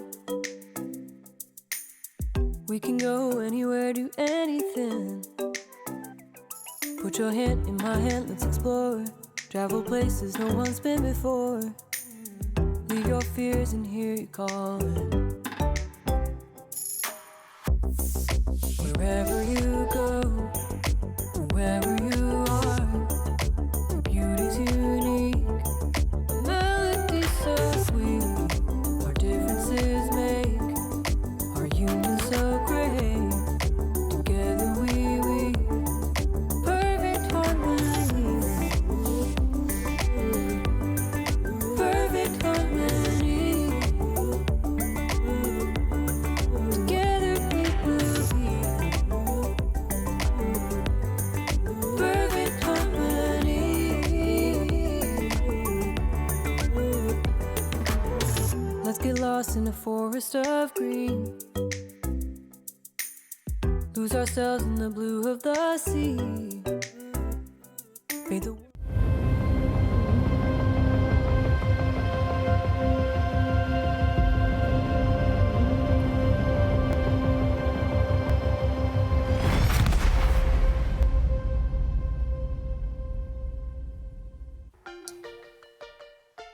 Straight to draft for our second game of the day here. It is going to be MNM back on red side. Granite have chosen, sorry, back on blue side. Granite have chosen red here. Thanks, Orcs, for your little shy smile to to flame my color talking. I'm just stopped. Corky gets banned, and Bottom line. Bit of a difference, but essentially, I think Granite are like, right, we would have won that if we didn't, Corky all in the end, Corky packaged in the end, and I'm like, well, we did win that. So side selection's the same, draft a little bit different with that Corky ban. We've got to see, because Twist still has that Ziggs available in his hand now. Orianna means that Caitlyn is open and available, and MNM is going to first pick that. Yeah, but so is Ash. So we have two extremely competent S-tier ADCs here. And I think Monk had to make a choice, whether he wanted the Ash in the bot lane or whether he wanted the Caitlyn. Now, of course, the Caitlyn puts much more pressure along the map because you have the perma push down bot, and then you sort of transition that into other lanes as well. But that is a really, really strong rotation coming in from Granit. I like that. I like that adaptation. I mean, I'm a fan of the Twisted Fate, but I feel like taking just the Morgana, like it denies the Kate Morg, but you can also just play, a mage into the Morgana and absolutely decimate her. So I like I'm a Morgana fan though, so. True.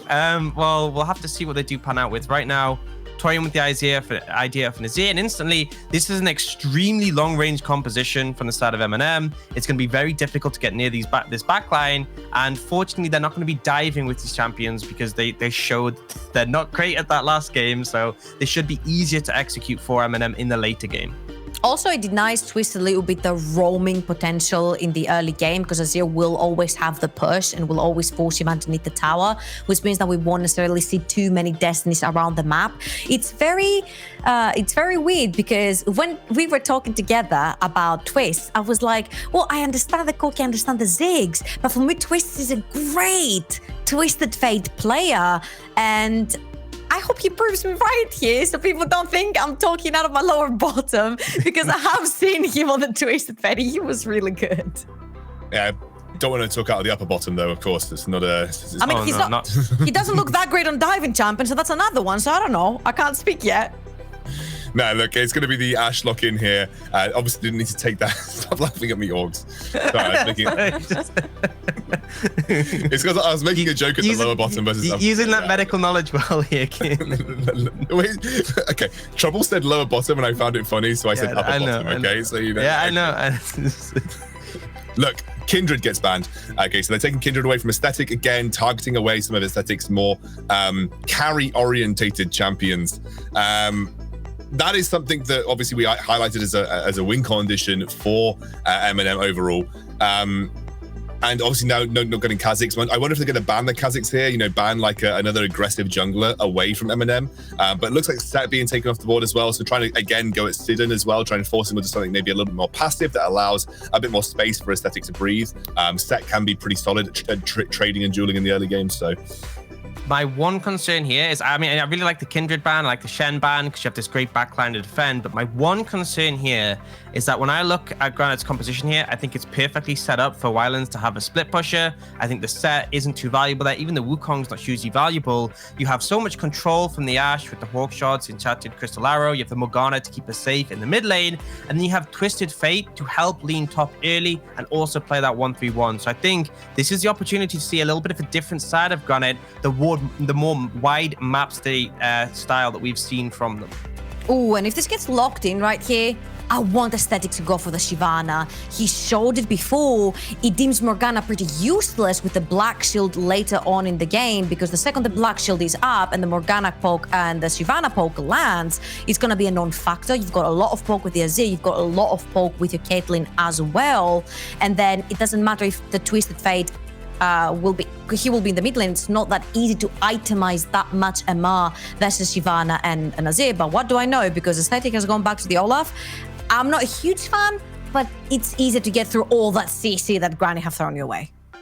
Yeah, and also like it's a jungler that can duel Sejuani pretty easily in the early game as well. He's got a lot of presence, can be a bit more aggressive. It's going to be a blindside blind top laning gangplank here for Kakan. So off the tanks onto something more carry orientated, but it is a good blindside top laner. I want to see a melee top laner for Granit in combination with the Sejuani. I want to see Wylands maybe getting something with carry potential here. Wukong, Wukong's banned. So I'm trying to see where he could potentially go with that. Renekton might be a good opportunity. I think on the side lane late game win conditions. So something like Fiora. It's open. Yeah, it's open. Yeah, so I mean, Camille's gone, and I think Fiora's the other one that he picks up as that split pusher. It can threaten the gangplank. If you get ahead of him, you can just run him down. And obviously, if the Sejuani comes early, you can very quickly force those oranges with the stun, and you can just continue applying pressure. I think MNM have gone for something pretty easy to execute on. Great backline, great scaling. You've got tools in the Olaf in the early game. You have the Gangplank ult as well. They should just be looking to scale up and win team fights. But Granit, they're now the ones with more agency. They have tools to play around early. They have pick potential. They have CC. And then it's about Wylands in that top lane, potentially being that side lane win condition for them. And what I'm really worried about here, even though I do understand that MNM's comp is easy to execute, it's also very passive composition. Yeah. They're waiting for their opponents to pull the trigger, the Ash Arrow, the ultimate from Sejuani, the ultimate from Twisted Fate, and if it all fails, then yes, you might have a fight in your hands if you're Granit, but if you actually manage to kill, you have a fight in your hands if you're MNM, but if you manage to kill the Caitlyn in the backline, then you don't have many more resources than the Azir. And this brings back a lot of memories from Aesthetic again playing the Olaf and being extremely alone in the front line. That to me seems like a composition that wants to defend. You know, you have the Gangplank ultimate, you'll put it in between, you won't allow the Ashe to come too close, and you have the range on them, I understand. But what does the Olaf give you here? Unless he snowballs the early game, I find him again to be a non-factor in the later fights because it just doesn't fit the team composition. Well, we'll have to see. Obviously, whenever you pick a Fiora, you're lending yourself to either a 1-4 or a 1-3-1 with that Twisted Fate. It's something that is a pretty hard composition to execute on. But Wylands had this band against him almost every game in the Telia Masters, and it's probably for a reason. Let's see if Granit can bounce back in this series. Hitbrain and Gulborg, take it away. Thank you very much, Excandrel. Hello and welcome to game number 2 between Granit and MNM. Granit, this time they've the ones that have locked themselves in a better early game comp. I can't speak. Comp. There we go. Like Orc said, this is definitely more. You know, the agency's in Granit's corner this time. MNM, they can sit back and scale. What we saw, the late game decision making definitely favors MNM coming out from the last game. So if MNM do get to late game, that could be worrying for Granit. I think it's important to notice that while Twist Corky did get banned away, he is actually still on comfort. The Twisted Faith, as Trouble mentioned on the desk, is in his arsenal of champions. I want to know, though, what are they going to do with this Olaf in beginning? One of the things the desk mentioned was that they wanted this Fiora to get ahead early by Sidon. We usually see a 3-minute gank or 4-minute gank top by Sidon. But I also want to see what can Aesthetic do in Olaf. There is the classic Donard's 125 invade. If you want to do a late invade on the red buff, you can split the map with this champion through the pressure you can get from your Otter lanes too. So there's a lot of options in the early game coming out from Aesthetic. I want to see if he's going to equalize on it. All right, well, we'll keep our eyes onto Aesthetic early here. See what he is going to be looking to do. Looks like he's just doing normal clear, but you know, that's fine because as we can see today. Yeah, they got the intel onto the red buff. You can see already on the side of Granit Gaming, the red buff is watered right now, which would mean that Kakan has the intel that either he's doing a full clear gank in top side or he's just doing a full clear of his jungle down to bot side instead, where he can actually get breathing room. And that would also be good from Kakan in the early game. While Gangplank is picked up as a weak side laner, he has the strength to actually duel with Grasp of the Undying, or rather poke, really. Yeah, it feels like calling Gangplank a... Oh, might have to hold that for actually. Is Scripter already ignited? Yeah, literally again. Scripter forced out. MNM got a lot of damage. You're forced to heal and ignite. But just the ignite from Eli, but Scripter is just chunked right now. Oh my god. Is he going to recall immediately? Are they going to freeze? They're actually freezing. He can't recall. He's going to lose so many early level. Oh my god. All the pressure from bot side just evaporated. This Ashe is going to lose so hard in the scaling game against this Caitlyn. At the same time, I actually thought he was going to do it again. Not like this. Oh, he's already dead. Like this. Well, it's actually, it's a pretty good trade-off for Kakan. Now, we're saying he's pretty good early. Fiora also pretty bloody good early, to be honest. Now, one of the things that the desk did mention was upper bottom and lower bottom. I want to go back to that because Trouble was actually being 10,000 IQ when she said upper bottom, because MNM are the upper bottom. It's Singularity who are the lower bottom. All right. You see what I mean? They're both bottom. Yeah, I see that. But MNM are higher. It was just a scoundrel. His brain doesn't work. So he couldn't understand what high level analysis we were having there. All right, well, that Sonic Scoundrel, you know, he's on his old age. He is. He's getting it's the reason senile. he's the desk host and not the analyst anymore. He doesn't have the brain capacity for knowing that. He is a Kyogre supporter. I know that too. So hold on. All right, if anyone missed this, we put up a little vote on who's better, Groudon or Kyogre. Might have to hold that as a Sidon. He's just going to Arctic Assault to safety. Does have the flash. No Blast Cone actually up, so he's supposed to flash away, and actually he's just donezo. The slow connects, and first blood for Aesthetic. There you go. And that's what I wanted to see. The early game coming in from this Olaf, he got so much pressure to work with. Energy is keeping the lane balanced between the waves there where you push it back and forth. The bot lane, obviously, with Eli Wood and Monkey. Not Monkey. Kakan, he actually gets the package, refreshes on the trial by fire, but he is low. Eats a Tangerine. Wylez flashes. One more true spot. Can he get it? Kakan can't hug the wall, and Wylez finds the kill. 1v1 in top lane. If you're in that situation, either you just admit, okay, the lane is slow pushing towards me, I'm just going to back and TP or walk back for that matter of fact. Or you need to tell your jungle, you know what, Aesthetic, my wave is kind of not in a good spot right now. Can you just help me push it out so I can get a clear back? But he's just doing neither of that, and inevitably that just makes that Wylens get the priority of the lane, and he oversteps Kakan, and that's just really easy for Wylens to pick up. You hate to see it happen because the laning phase all around the map and just the jungle pathing really good from Aesthetic. Yeah, you can't drop the ball like this. They are still holding pressure here in the bot lane. Monk is up pretty heavily over Scripter. Black Shield will stop out the hook from Eli Wood. Really nicely played there. And now that we get a bit of a breather, we can go back to our point. So if you head over to Gulborg's Twitter, he put a vote up between Groudon and Kyogre. I'm obviously camp Kyogre. Get my camp right. I'm on camp Kyogre because, you know, whale is cool. He's a killer whale. That's pretty sick. Orcas are often described as the wolves of the sea. They're incredibly intelligent and powerful and just awesome creatures. Or you could go for a crusty dinosaur, Groudon. So, I mean, you take your pick. But make sure you vote Kyogre or you lose all respect. And oh my god, it looks like Scripter may just lose all his life here as Eli Wood putting the damage in. The lantern comes down. Monk from downtown. That'll force the flash out from Scripter. You know what? Considering he's called Scripter, he's really bad at dodging hooks. I'm just saying, because I've seen Eli Wood hit so many death sentences at this point. Not only this game already, but last game too.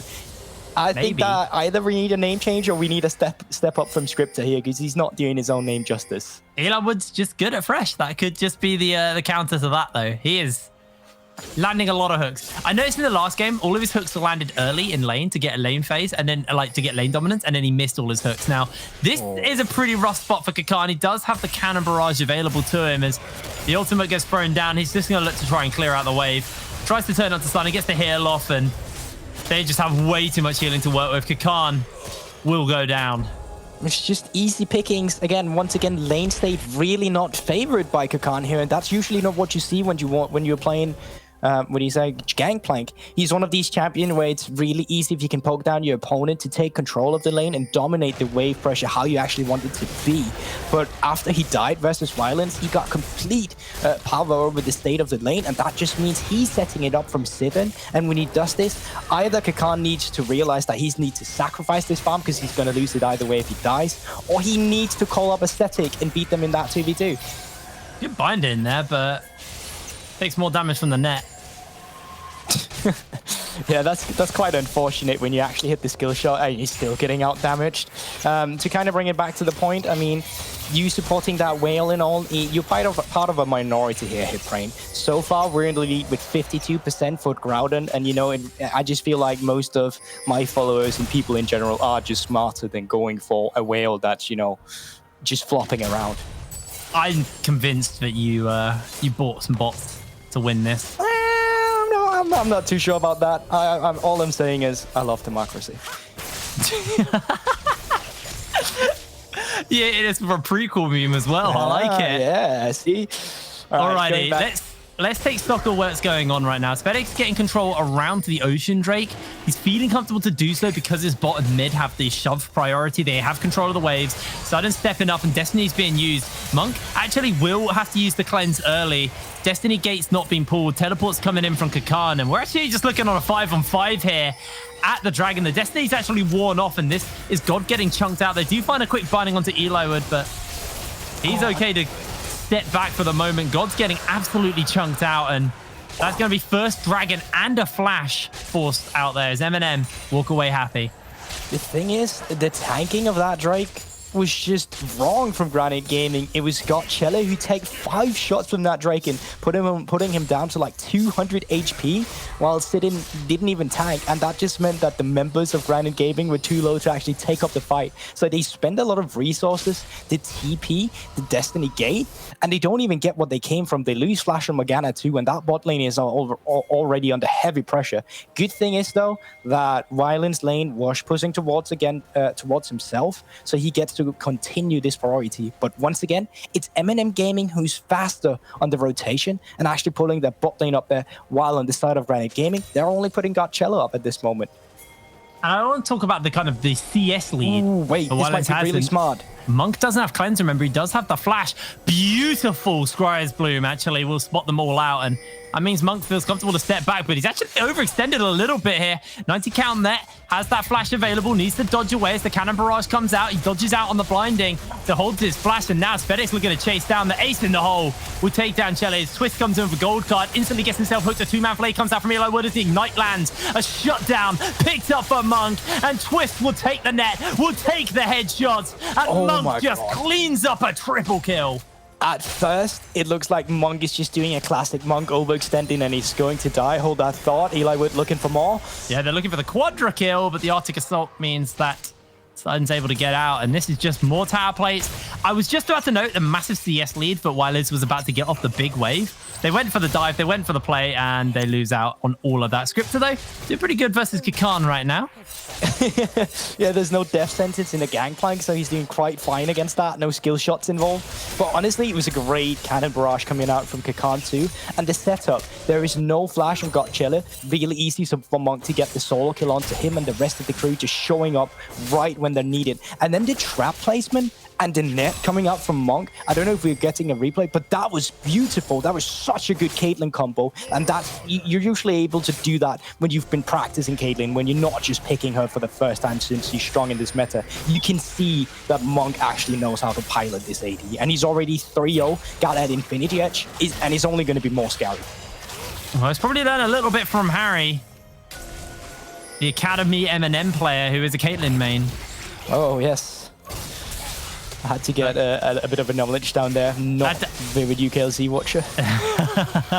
Ace Noah's going to land on the god. They actually pull Monk in inside and actually getting chased down. Monk actually just 90 cals next back as Eli looking to chase. The slow's going to be enough. Aesthetic will pick up the Rift Herald as a binding connects onto Eli Wood. Kakan getting 1v1'd by Scripter. Ashara comes in. He looks to place the barrel. Eats a Tangerine. Flashes for the turnaround. Scripter finds the outplay, and he is outie.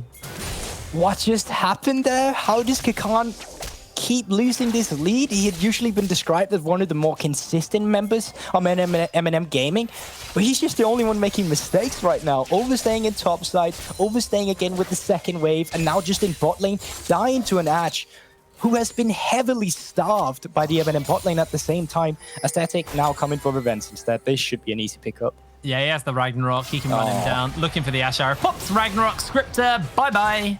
Yeah. Easy pickings. Ain't really much to do about that either. Now, 1 minute and 20 seconds going on before the next Infernal Drake is coming through. It looked like they were ready to fight for it beforehand. Let's take a look at this replay first. Well, I mean, he died. That's the replay. Aesthetic's going to get first turret blood solo gold for himself. Wow.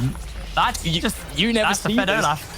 That is just an Olaf who wants to keep accelerating. Olaf, obviously known as one of these champions who falls behind in the mid lane, but if he can excel in the early game and just be so much further ahead, he can also extend how dangerous he's going to be for the longer time. Now, It's 40 seconds once again to lead, Infernal. by the way. A 2k lead for Aesthetic over Sidon right now. Massive. Jesus Christ. And honestly, I thought the gold lead in the top lane was going to be bigger for Violence, but he's actually only 300 gold ahead. It's not that huge as I had first anticipated coming into it. But take a look at the ADs too. Monk almost 1k ahead, 900 gold separating them. And that's obviously going to be a huge impact in this next Dragon fight. The same can be said for Aesthetic. I don't think they can punish it this time from Granit Gaming. I don't think they can fight it. Well, Sidon over the wall has got the Glacial Prison available. Monk just chipping away at these plates slowly but surely. They are looking for their opportunity. Aesthetic doesn't have that Ragnarok, and that tower is incredibly low. They're not going to be able to take it down before the plates fall off, as Monk's going to head over to secure Dragon with the team. MNM just accelerating this game in their favor.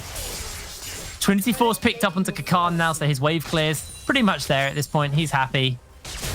But at the same time, we said this last game too. It is almost this exact same scenario. 2 Drakes picked up. Kakan. Khan, he has the Tangerine. He's going to try and sustain some of the CC. Is able to move away a little bit as well. This actually takes a lot of damage from him. Got that Triforce. He's equal in gold pretty much, and Kakan's able to step away. Great use of the Tangerine there. He actually held onto it while the first stun came through from the Sejuani. Oh, good Black Shield, but God is just going to get taken down as Energy secures it. Scripter gets chunked out, takes a lot of damage from Monk. Monk has the ace in the hole, but I don't think it's going to be quite enough to kill Scripter yet. Maybe one more Sand Soldier as it does come through. Oh, Scripter, how much health does he have? Quick, Observer, tell me.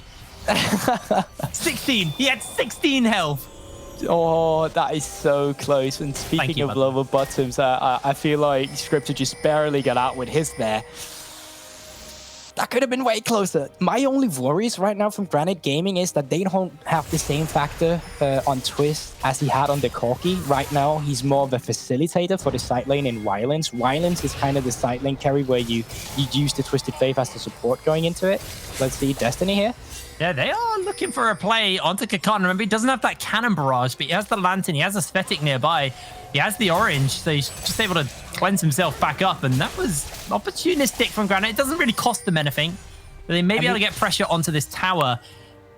I was going to say, look, but meanwhile, Monk is just getting all the resources he wants without being punished here, and no one is there to pick up the huge wave that he just picked in. So if MNM doesn't even bother fighting here, they're just losing so much neutral resources on the map here.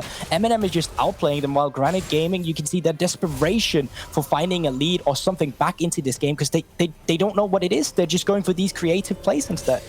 Yeah, at the end of the day, that one didn't cost them anything, at least. A bit of CS. I mean, it cost the Destiny, sure, and a bit of CS. But as Monk's going to base, he's actually not going for the Stormrazor build we've seen a lot of Caitlyn's build into. He's actually going for that Rapid Fire Cannon as his next item.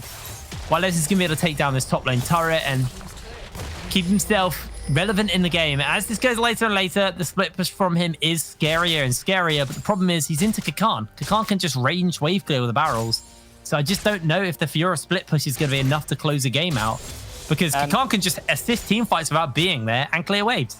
Yeah, exactly. And as you just said, it's really easy just lane swapping your bot lane into it instead. The resource is going to be won. Violence is not at that point where he can do this now. And Monk is just so far ahead. Infinity Edge was just now picked up by Scripter. And Monk is already halfway through his second item. So the lead from the AD carry of MNM Gaming is just exponentially growing. That's interesting actually to see the Infinity Edge first from Scripter. Is this the build we've seen more recently? Because pretty much it's been Blade into Hurricane, as all I've seen full season long. Either it's Blade into Hurricane or Essence Reaver is quite popular in the Ashe too, but seeing the Infinity Edge first... That's a lot of CC. That is a lot of CC. How much landed there? Was it the gold card Sejuani? Gold card, Ash Arrow, and a binding. Oh god! All right, see you like in the next 10 years. Even is he in the next life, friendo? Even Even if you had Merc Dreads, I don't think that would have been quite enough. Imagine if that was aesthetic, though. He could just turn it off. Yeah, he should have FaceTimed it. I don't know where he was on the map, but he should have been there. That's all I'm saying. He should have used his boots of quantum tunneling to get in front of those as CC to be able to eat it for the team. But once again, Granit Gaming not really getting any objectives out of it. They're still losing objectives. While I say this, Wylens is actually pushing the bot lane. But this is also what we expect from him. Going 1v1 against the gangplank, he is just ahead. And if they can keep this lane assignment so Fiora always faces the gangplank, they can extend that lead with the Fiora because they're just in reality starving the gangplank. Cannon Barrage, gold card, Monk cleanses instantly, puts the trap down, trying to turn it with the 90 count net. Scripted just gets turned onto. Monk gets a blue card! Monk gets the outplay! 1 versus 2, and God is shuffled into energy. Picks up a third one for MNM, and now Sidon being chased down. He's going to be able to Arctic stop the safety. Monk, that's so good! Write it down, 2033 CST. A date is 11th of 8, 2020. Monk has just carried that team fight. That was insane. Double kill. Let's take a look at it again. I just thought he was done for. Holds onto the cleanser. And once again, great cannon barrage, slowing Scripted down, forcing him to flash in. And then trap placement, gets Scripted, gets the net onto Scripted, and then this crit. Maybe it's luck. Maybe it's just Monk being 200 IQ and anticipating it. We don't know, but reality is this man is on fire. 5-0-2 on the Caitlyn. Much better performance than he had last game on his Kaiser. He's just carrying MNM. That was so good from Monk. Like you said, Monk will carry. 5-0-2 on the Caitlyn. Infinity Edge rapid fire cannon and an extra crit cloak. Drake number 3 is spawning up as MNM are going to be looking to get this. I know a lot of people really like to, take a dump on the Cloud Drake. I love Cloud Drake, and I love Cloud Drake for this comp as well. It allows the Fennec just to catch out people with the Ragnarok and run them down. There is no escaping this team when they've got that Cloud Drake on. It means Kakan can use his ultimate and reposition to get closer to the fight to land those barrels. Energy can shuffle back and then put himself in a better position. I actually really like the Cloud Drake for this team comp. Apart from Caitlyn. Yeah, I was going to say, there's definitely some strengths in it, especially as you said for the gangplank. But I also think there's a different perspective to it. Every time that Kakan is getting chased down, he can actually get movement speed now to get out instead of just dying if he cannot rush them. So this is, not only good for accelerating the lead, but also just keeping Kakan. Wow. Yeah, that was just the ace in the hole. They land the hook as well. Sidon gets black shielded, but it's a little bit too late. Gold card gets used, and MNM just bolt back towards their tower. Twist has a gold card, lands it onto energy, takes the binding, takes an arrow. There's the CC to work with, and down he goes. God gets the tether off onto Eli Wood. Eli Wood lands a hook in response. Aesthetic trying to come forward as Monk chunks that wireless, and now Aesthetic, he's going to go down. He has nowhere to go. Granit find a great turnaround, picking off 3. And it's not an MNM game if they're not overextending, throwing away the lead just for the sake of it. Once again, 3 Drakes, Baron is up, and you just throw away half of your team here. Luckily, though, I still think they will be able to... Oh, maybe not. TP is actually coming through here. I don't know if they will have the damage from MNM Gaming to stop this Baron from going through. They don't have the cannon barrage to work with. They do have the barrels, but he didn't chain them. So everybody's healthy enough. Monk wants nothing to do with it. This is going to be Baron picked up for Granit. I mean, MNM Gaming, why do you keep insisting on doing this? Let's get a lead. Let's give them Baron. Let's give them Cloud Soul, or not Cloud Soul, but Soul last game too. It starts off a great hook. That was honestly beautiful from Eli Wood once again. But here comes the overextension.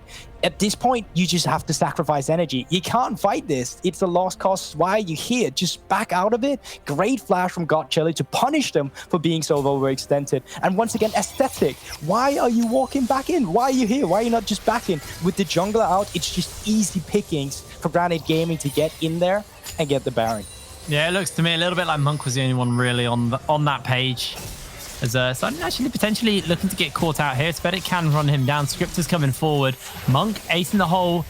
Will get blocked out, and now Sidon throws out the ultimate, but the Ragnarok's going to get popped, and down goes the Sejuani. Monk is dominating 6-0 on the Caitlyn.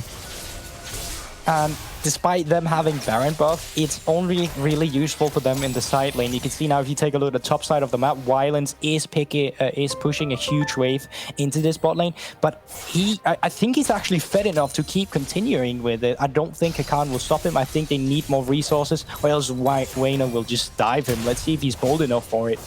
Yeah, he's not even able to use the barrels. Wylens just deals with it. Kakan does have the Death Dance though. He can heal up a little bit. Doesn't have quite as much burst when you go this build, but you do have a lot of survivability, and just the 1v1 is there. But they get a bit of chip damage onto that tier 2. Granit, you know, like you said, won't really be able to use this Baron outside of the side lanes, but MNM are rotating over to try and react to that. 1 minute 30 until this Cloud Drake's up, and I think that's when we're going to start to see the heat get brung. Monk's got himself the Phantom Dancer, got the Rapid Fire, got the Infinity Edge. He is very much online. Not that he ever wasn't online, to be honest, Yeah. but this is now when the Power Trough on a Caitlyn normally would end. Monk never had that Power Trough because he just got turbo fed. Yeah, usually the thing is with Caitlyn, we need to get him on 3 items before he's really good. But now with the buffs coming in and how you are able to actually, you know, just exponentially grow yourself with the pressure you get in bot lane, Caitlyn is in much better state, as we have also seen in the LEC. I want to keep a look onto Monk in this next team fight. While he is also incredibly fed, the only resistance coming out from Granit Gaming is only Ninja Tabai.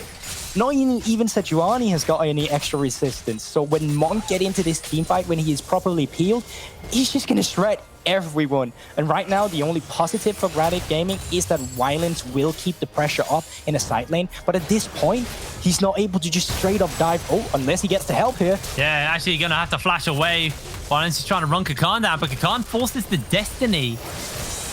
And the flash as Scripter gets taken out on the other side. MNM not having to invest as much as the ace in the hole. Hands onto God a little bit. Kakan's able to hold the wave, and Dragon's spawning up in 15 seconds. You've just lost your AD carry. This is going to be Cloud Soul to MNM. All right, hit rate. How many auto attacks will it take for Monk to kill Gotcha in a team fight? What are we looking at? Is it going to be a one shot with a headshot just completely? Yeah, that's the question. Is he going to have headshot ready, or is he going to have to rely on it? Because are we just talking flat auto attacks? Because I think if he's a headshot, I'm going to go 2.5. All right, presuming it's a headshot, 2.5. I think that's quite fair. But at this point, with the lead he's got, Monk, they're just not even going to contest it. I don't even think they can. At this point, I don't know how Granit Gaming is going to find their way back. They're struggling to keep their own resources alive. You can see how they're crawling onto their jungle camps. But even that, if you take a look at the minimap, there's so much intel for MNM Gaming. The whole blue side of Granit Gaming is just lit up by wards. Now, they are falling out now, but this just means that Monk can do whatever he wants. He knows that the only player being down here is Wayland, and outside of that, the rest of MNM Gaming is just chilling. Son just lost half his health to 2 soldiers from Energy. Energy is doing a lot of damage right now. Aesthetic now, level 13, level over Sidon. With that soul in his pocket and what's building of a dead man's plate, the rocket boosters are online right now. As soon as he pops R, Scripter is dead. There is literally, there is no way Scripter escapes. They have the Shrelia on top of that, so they can just keep putting him on there. Lord. They're looking for a So 1-3-1 quick. compass. Yeah, he's going to be... Oh. I couldn't see how much damage that was. Yeah, they got eaten up a little bit there. Yeah, quite unlucky. But the thing that Granit Gaming can only resort to now is the 1-3-1 composition. My worries for Granit Gaming is that they can barely keep Monk down. Oh god, I mean... He has no ult. Aesthetic can just find him here. Sure, you're going to use the gold card, uses the flash. Look at the Ragnarok. He's just running him down. Easy kill for Aesthetic. He's so fast. And Kakan gets tower dove, throws out the ultimate. He's just going to try and survive underneath the tower for the moment. Has the orange to keep himself up as Kakan gets the stun off. Kakan, 1 versus 2 is just going to turn this. Doesn't actually find a kill in response, but Kakan beautifully played underneath his tower. It felt like he didn't know who to go for. He was like, do you take the Fiora? Do you take the Shirada? Not Shirada, but Sejuani. And in the end, they just both got away. But that Cloud Soul there too, combined with the Gangplank passive movement speed when you auto attack, it was speedy as well. It was really hard for them to get a grip down. And the minion wave was just completely dematerialized from the cannon barrage coming out from him too. And the Death Dance is actually so big for him surviving it as well. Just gave him so much survivability with the passive. Just Really solid stuff from MNM. This is a very different team from what we saw in game 1. Ace in the hole's going to land as a god. That's going to chunk him pretty low here. The Black Shield is now worn off. And MNM, this time the Baron is up, and this time I feel they're in a much better position to contest it. Now, last game we saw that MNM Gaming was quite happy just to 50-50 it, and that's also how Granit Gaming found the lead back. That's how they got their Dragon Soul in the last game. I want to see if they learned from their mistakes here. I want to see if they're setting it properly and just waiting to get a pick because they're so far ahead. They will have Cannon Barrage in just 30 seconds. Nope, they're just going to go straight for it. Yeah, they're going to find the pick. Sun has to jump away. Blastcone gets used. Twist has a gold card available. Monk doesn't have Cleanse, so they do need to be careful about that. If Monk does take any CC, we've seen how much CC Granit are able to layer. Monk could find himself in a very, very dangerous predicament if he gets caught out. And now the tables have turned. It's no longer Wylens who's got the priority to answer this Gangplank. It's Gangplank who's just straight up pushing in the side lanes. So now you can't even rely on your 1-3-1 composition. You're setting up the pressure, which just make dancing around Baron even easier, specifically because Wylens is one of the members that are ahead. But at the same time, Fiora, not the greatest team fighter. Yeah, I mean, she's a split pusher. I don't see how a Fiora navigates a team fight into this MNM comp at all. Oh, and they're just straight up starting the Baron now. Let's keep a look at Sidon. Look, he is 2 levels down. It's going to take a miracle to actually get this. Oh, they actually pull off it. Great job, MNM. You're not flipping it. I'm quite proud of them. I really like this. They keep baiting little bits out. So they baited the Hawk shot. They then bait the Destiny. A lot being used just to stop the Baron from happening. The Legacy Streamer gets erected in the mid lane, and that just gives him a point of pressure as well to work with for MNM. Overall, MNM just very happily in control right now. Monk got the buildings of what I would assume to be a Bloodthirster, but it could also be a Stormraiser if he wants to go for that sweet 100% crit chance. Most MNM thing to do right now would be just to throw the Elder Drake and lose a fight around it. I'm at this point, I'm like, okay, this is pretty safe in the back from MNM Gaming, and they should be able to close it out. But are they actually going to do that? Knowing MNM from last game, are they actually going to take the safe option? For now, they have been quite smart about it. They haven't really risked anything. But that also just makes it more stale. It gives a little opportunity for Granit Gaming to get some gold into their pockets for that final inevitable fight. Yeah, a little bit of time is always nice here for Granit, but I worry because also MNM, they like time more. While it's just going to get chased down by Monk. Monk 90 count lets to try and catch him. Well, it's pretty quick though, so is able to escape. But this is a very, very scary Monk. Oh, speaking of scary, Eli with death sentences. He's really good in the early game, and then late game we just don't see that much of him. But obviously not willing to just risk everything. But he's been playing perfectly almost on this Thresh. Wouldn't surprise me if we would go on to find picks, especially around this little skirmish. Monk does have the cleanse this time, and Baron is being cut through. Sidon able to dodge away in the hook. Baron's already low. This is Dunzo. Can they steal it? No, they can't. The shuffle comes out. Monk has to use the gold card. So the cleanse to keep himself alive. Energy takes himself 1 kill out. Ace in the hole comes through onto Sidon. Twist gets a gold card off onto the backline, but the healing, the shielding is just too much. And Kakan in the middle of the team trying to run through them as they finally take down the TF. Sidon has to flash away from Energy as Kakan just bought so much time for his team, and Energy takes down Sidon. MNM just with a really, really solid Baron and the team fight to follow. Elder's up, but they might not even need to go for this. And at this point in time, MNM Gaming is just so far ahead. Monk should kind of have died in that team fight, but the damage is just not there to back it up for Granit Gaming. At the same time, Aesthetic 2 or 3 levels up, so it's really easy for him to get that Smite Execute combined with the Olaf V. Really just nice level of play coming out of MNM Gaming, displaying how far ahead they are. Great TP at the same time. And now they actually have the Baron, you have the Elder Drake, and they got Soul. Nothing should be able to stop them now. Bloodthirster finished up onto Monk as well. Death Cap onto Energy. Mortal Reminder onto Kakan.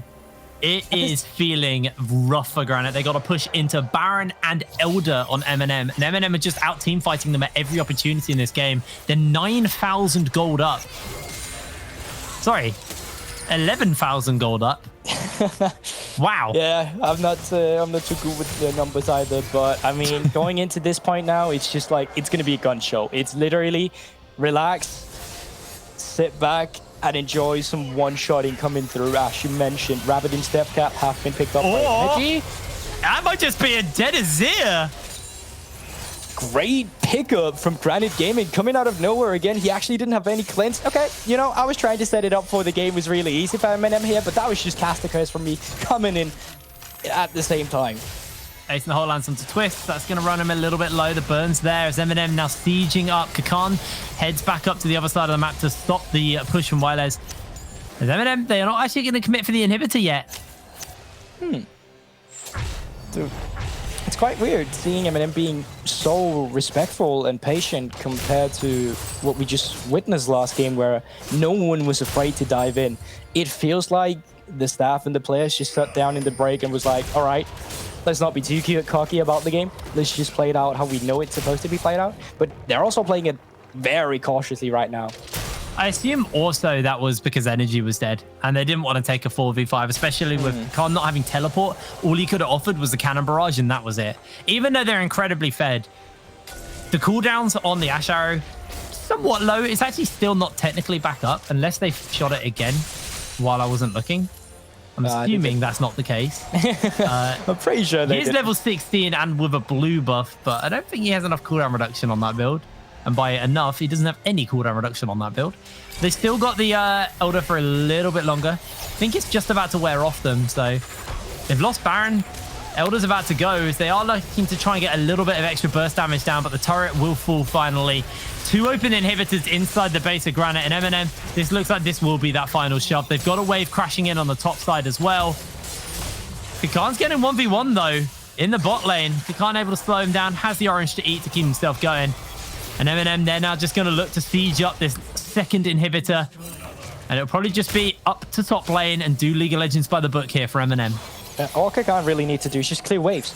It's just that simple. You don't need to do anything else than that. You clear the waves, you let your team push. Monk in Energy got so much sieging potential. You get down to traps, you get a seer, you had the tower to fall back on with the Sun Disc. So it's just really easy pickings for MNM Gaming coming in here. All you need to do, clear waves, let your carries do what they do best and carry. Destiny's been used and maybe they're looking for a little pick. Monk's actually isolated from the team. Ash Arrow has been thrown down and it looks like they are just going to call it. They decide not to go. Destiny goes into the mid lane for Twist as he goes to catch the wave. And MNM just going to go back, spend a little bit more of that gold. I think Monk is looking to build a QSS for himself. There it is. He's just finished it up. So he's now got cleanse and QSS. There's a lot of CC onto Granit, but if Monk finds himself caught out and dying now, that is just pure misposition.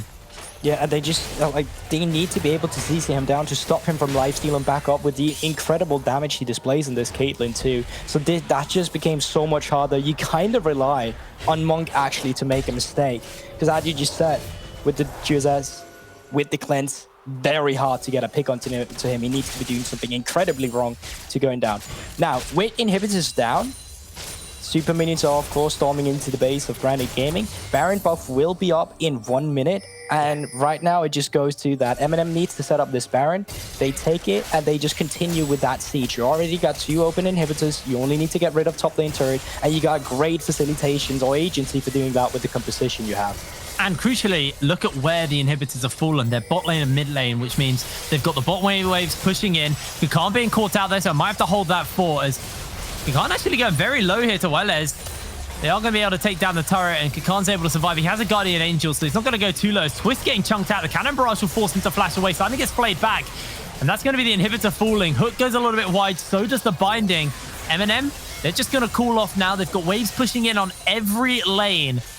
They can easily pressure for the Baron and look to close out with all of their supers, or they could just use the waves. We'll have to see what they decide to do. It looks like it's going to be Baron for now, though.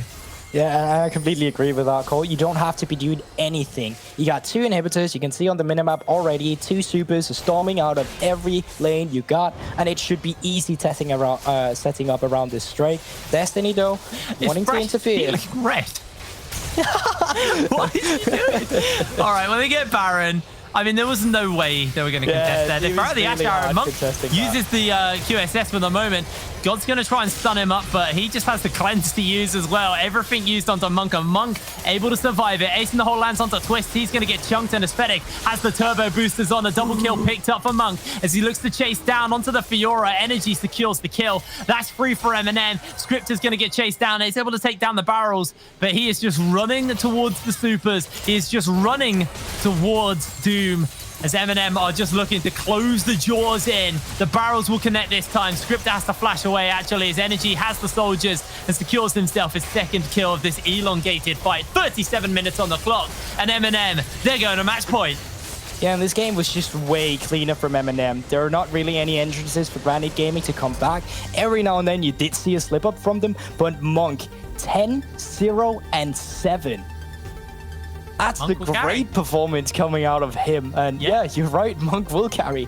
I think that a crucial part of this is also just how good Eli Wood is at facilitating him in the laning phase. 2 times in a row, the bot lane of Granit Gaming, they can't do anything. This Thresh is just stopping them from laning phase. On the first wave, Scripter had to back. It's every game. It is every game, and they actually froze as well at level 1. They got a first minion wave freeze. That's how much pressure Eli Wood is putting on the Thresh. Last game I criticized MNM and I said you need to ban this Corki. Granite, they need to ban this Thresh. They can't let that go through. Eli Wood is too good on it. But we know he picks things like the Bard as well. We know he has a lot of like kind of playmaking supports in his wheelhouse. And I don't know. Is it going to be enough? Granite, their backs are well and truly to the wall. If they don't start winning, well, I mean, if they lose this next game, their hopes of making it to the NLC are out. And, you know, if they can start pulling some wins out, maybe that'll be enough. But the momentum heavily in favor of MNM. Now, guys, we're going to cut to a quick break. And when we're back, we'll have our analyst test and break that game down. So we will see you in a second.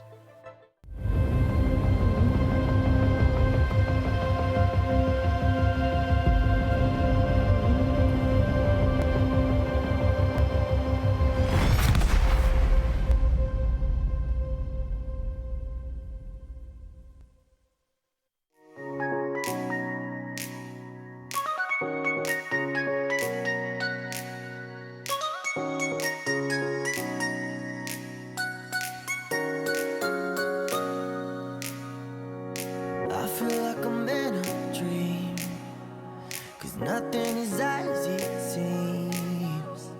I feel like I'm in a dream, but that's where I wanna be. And I feel free for the first time. And I feel free for the first time. For the first time. For the first time. For the first time. And I feel free for the first time. And I feel free for the first time.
you wanna find love, then you gotta have faith. The world is on your side. The world is on your side. If you wanna find love, then you got to have faith. The world will be your guide. The world will be your guide. No, I don't care. No one can tear you down. We'll lift you up. It's about here and now. Yeah, you're gonna find love. Yeah, you're gonna be alright. Yeah, you're gonna be alright. Yeah, you're gonna be alright.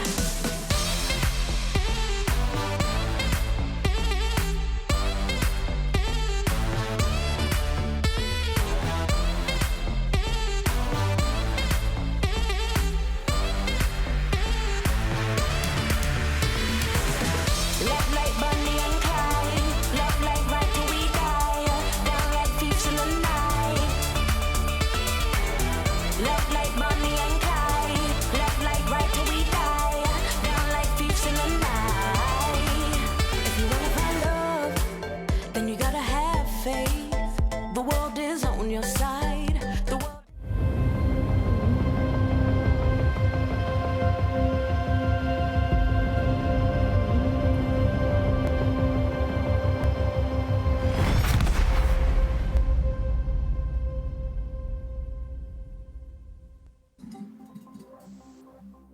MNM take the series to 2-0, and whilst it did look more convincing, at least from a scoreline perspective, it still took a while for them to achieve the result. It still took a little while for them to actually get into the game and sort of be like solidly in control, Trouble.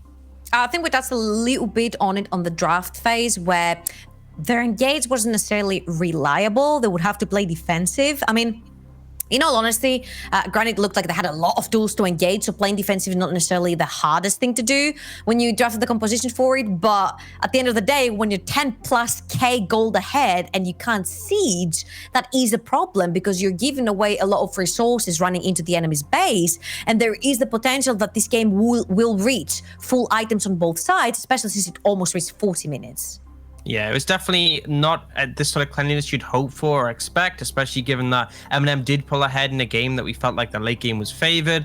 But it just felt like Granit really didn't utilize their tools correctly. You know, they got some early kills in the Fiora, then they couldn't punish Kakan in the side lane, who honestly, considering how rough his early game was, he had a blind for game later on defending 1v2 dives. And then the rest of the team had fallen behind. The TF ultimate was just not utilized at all. And it really felt like Granit weren't good enough to play out this team composition the way they wanted. They didn't get quite the results they hoped for coming out of this draft. So, like Georgia, we won't mention Twisted's fate. We'll Thank you, guys. Really appreciate that, guys. Thank you. We'll definitely not mention that. We won't bring it up. It's fine. Yeah. Never going to bring that up again. I'm sweating a little bit. Look, guys, let's have a look at the play of the game. Orcs, you've chosen another play from this particular match. Let us walk through it. Give it to us, Orcs. Come on. I mean, this is just, we finally took a long time coming, but we saw Monk carry, Twist going in with a stone card, instantly cleanse, the exhaust to follow, but he kites away and the gangplank hold gives him space, gets the crits coming in on the Caitlyn, and manages to find the 1v2. Honestly, I thought that was the big mistake for Monk, getting collapsed on by two members, but able to turn it around. And this is the Monk we expected when he switched back to the AD carry role. He did carry. Yeah. He absolutely did. Monk absolutely carried. He is. We've been saying over and over again. We've been sort of waiting for that moment. We've been waiting for Monk to turn around and sort of achieve that role. Give him the Caitlyn. Give him one of the most proactive, strongest AD carries in the meta right now, and Monk absolutely did. And MNM, they are just one game away from securing themselves a returning spot to the NLC, and Granit, they've got to complete the reverse sweep here. So Orcs, for you to get it correct, it's got to be a complete reverse sweep. Yeah, I mean, it's a big step for them to get that. Honestly, I'd just like to see them get a game because ultimately they've had a rough start. They had a game one that they should have won by all reason, and it feels like they lost all the wind out their sails coming in this game too. I think return to the point where you had Twist on these carries that can scale up, more contestation in the early game. Potentially we could see them come out and bring a game, and honestly, even if they win this series, I'd like them to at least get a point on the board, because I feel like after that game one, it's something that it'd be nice to at least get at 1 point, because they really should have closed that one out if it wasn't for that fatal mistake.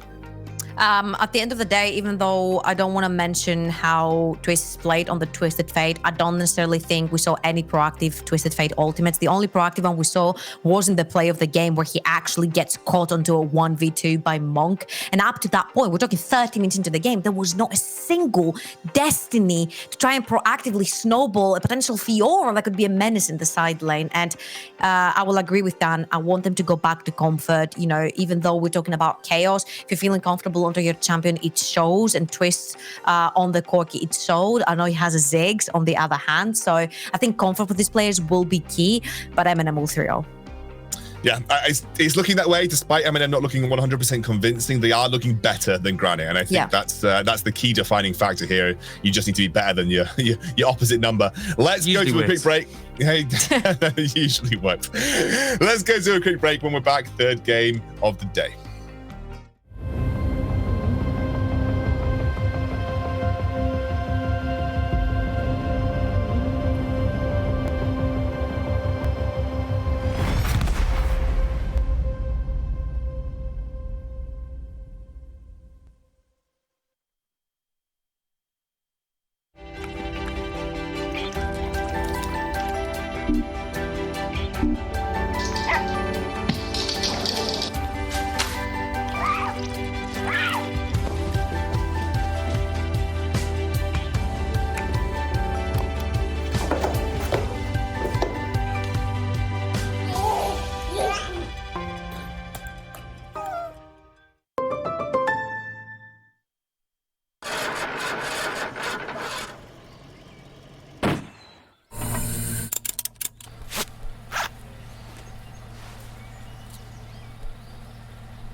We're nearly in sync, but not in step just yet.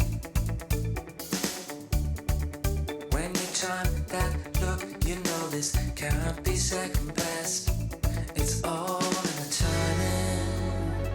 There's not a right way or a wrong way. It's just a short way or the long way. Get there together in our own way.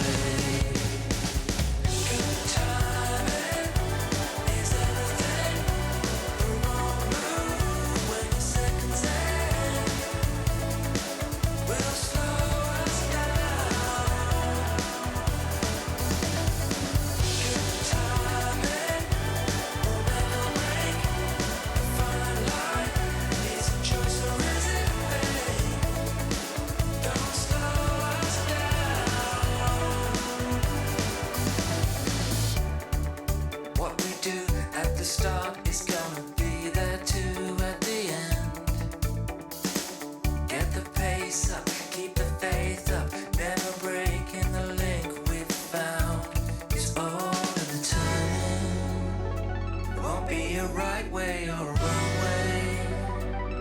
Just the short way or the long way.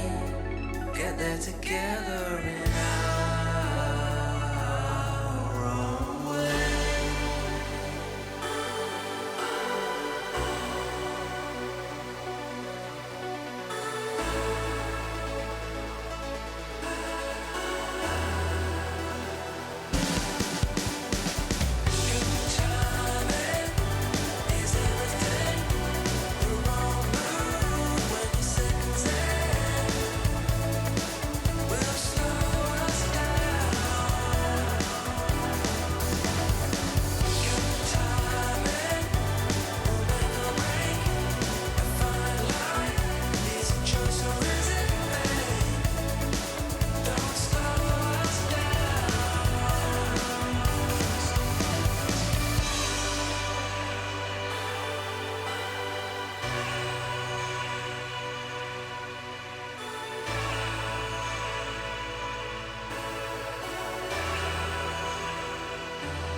Taking turns on the swing of life is the name of the game.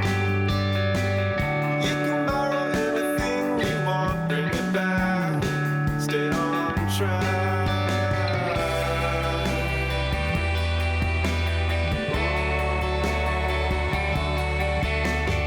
Sifting through all your leftover lovers, who's to blame? Yeah, it's lame.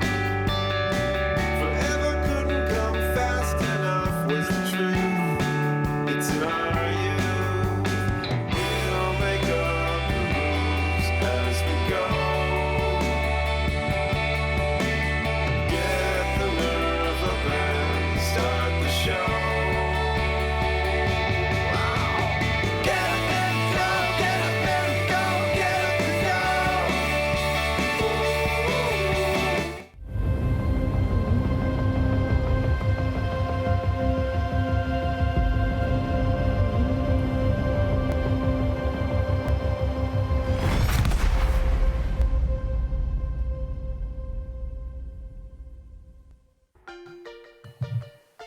Third game of the day coming your way. I still look like I'm looking through the water glass apparently on my camera. I'll try and figure that out. MNM are on red side this time round. We're going to see a side swap. Granit are on blue, and it is immediately Corky being taken off the board here. So again, trying to target Twist specifically. Yeah, and I think the big question for me is what are Granit going to do to shake themselves out of this rough spot? Because I think the split push clearly didn't come to any fruition. They couldn't punish Kakan on the gangplank, and Twist wasn't proactive enough. And we've seen that. You know, his big picks, his Corky and his Ziggs, they don't thrive of being active. They thrive from farming up and becoming relevant. And the closest game they've had was that game one. Corky's denied again, but I don't think that means they shouldn't play that style. I want to see them put him on a scaling powerhouse. Talking about scaling powerhouses, we have both the Caitlyn, the Corky, and the Kai'Sa banned away. Anything and potentially everything that Monk has looked really good on have been taken away. The Ashe as well leaves Volibear open. If I was Granit, I would just snatch that straight away because it creates a big flex as well. You don't know if your top laner wants to play it or your jungle wants to play it. So I think it's the no-brainer here. Okay. I would agree. Dan, take it away. Take it away. I would have completely agreed. But instead, they opt to go for the Thresh. And I think there is some merit in regards to the pick. It's pretty good at providing a safety net. Also, if you are playing one of those scaling picks, it's good at sort of protecting them, giving them facilitation. But I completely agree. I think Volibear would have been the go-to. And I think MNM agree with us on top of that. It's like Kakan and Aesthetic both play it. They've been such big menaces on it. And in all honesty, I criticized Kakan for the previous game. I saw him miss CS. I saw him miss cannons while trying to push hard his lane versus the Fiora. He had some very dodgy change with the Barrows. I'm like, put this guy back on a tank. He feels really comfortable on it. This could be where Kakan shines, that Volibear. Yeah, and I think actually something that we saw from the Telia Masters was that these teams, they didn't even bother with with Volibear. They didn't even ban it. They never picked it. It just wasn't something that they were going for. It's the Jace that wasn't banned, by the way.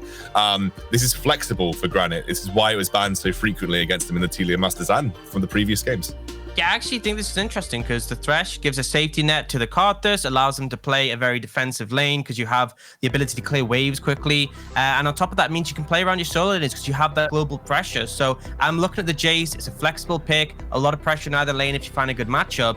Granit are coming at this from another direction. I'm just interested to see how this pans out. It's definitely a little bit spicy, but MNM, they've got the Orianna, they've got the Bard, both staple picks for Energy and Eliwood. I think theirs is going to be the more consistent draft. We just have to see how this next rotation goes. So here's the thing. If you want to put Jace in the mid lane, he struggles against Orianna. At some point, you run out of mana, you have to go melee, and Orianna will punish you. Even if she doesn't have mana, she will punish you with the auto attacks and her passive. So this is extremely strong. So I'm thinking that they're just trying to secure something for Willens in the top lane to play through. But don't forget that this time you have a Karthus. It's not necessarily a very proactive jungler. We haven't necessarily seen Sidon play a proactive jungle, but you have to think that they might go for kills after 6, and that's very, you expect it to happen. So MNM still know what kind of strategy Granit want to play. It feels like every time I've seen Granit's draft, you can completely figure out what they want to do from the first 3 picks. I would potentially like to see this flex the bot lane though, this Karthus, because obviously it can go jungle. I want to see them have something more proactive because I think if they do just go the Karthus jungle and sit back, I mean, you have a Jace. If you have a Jace, you want to play through the Jace. I think if they leave him on an island, this game is already over. They're still banning Camille, so they think that it could potentially go towards the mid lane too. Yeah, and they obviously with the Callisto ban, they know that the Karthus could potentially go jungle. There's still flexibility in that regard for Granit, but I feel like they pound for pound are going to struggle in this matchup unless they get some really solid picks in the next rotation. I think they have potential to go a scaling mid lane of a Twist. They have potential to go another Bruise in the top lane for Wylands, and you can rely on the Karthus ult to apply pressure. It's really a lot of options here, but they have to win this game. They are 2-0 down. Game 1 was the closest one, but since then they've never got to touch Corki, and they need to find some avenue to attack MNM from here. And I feel like when we're talking about MNM, Ezreal has completely gone through the radar. I'm like, every time I say something, I just look over and over again because I've said things and then they've been banned. But the Senna makes absolute sense here as well because you want to match globals. You want to know when the Requiem goes down, you throw the shield and someone doesn't die. And if that Ornn gets locked in here, it's just... It's extremely weird for me because the whole draft from Granit doesn't necessarily say cohesion, but it says comfort. We saw them play comfort in the first draft, didn't pan out to be that great, and now you've also given the reply that, you know what, our Jace is going in the mid lane. However, they have got good team Yeah, fighting, I'm on the same train now. I'm seeing your face. I'm like, I don't know. I feel like you're playing a Karthus. It's like, you want to have a lane that you can potentially facilitate. You highlighted yourself the difficulties that Jace potentially can have into the Orianna. It's like, and like you can play through bot lane, sure, but it's a center bar. They're a pretty hard lane to interact with because they have so much healing, a lot of range, a lot of harass.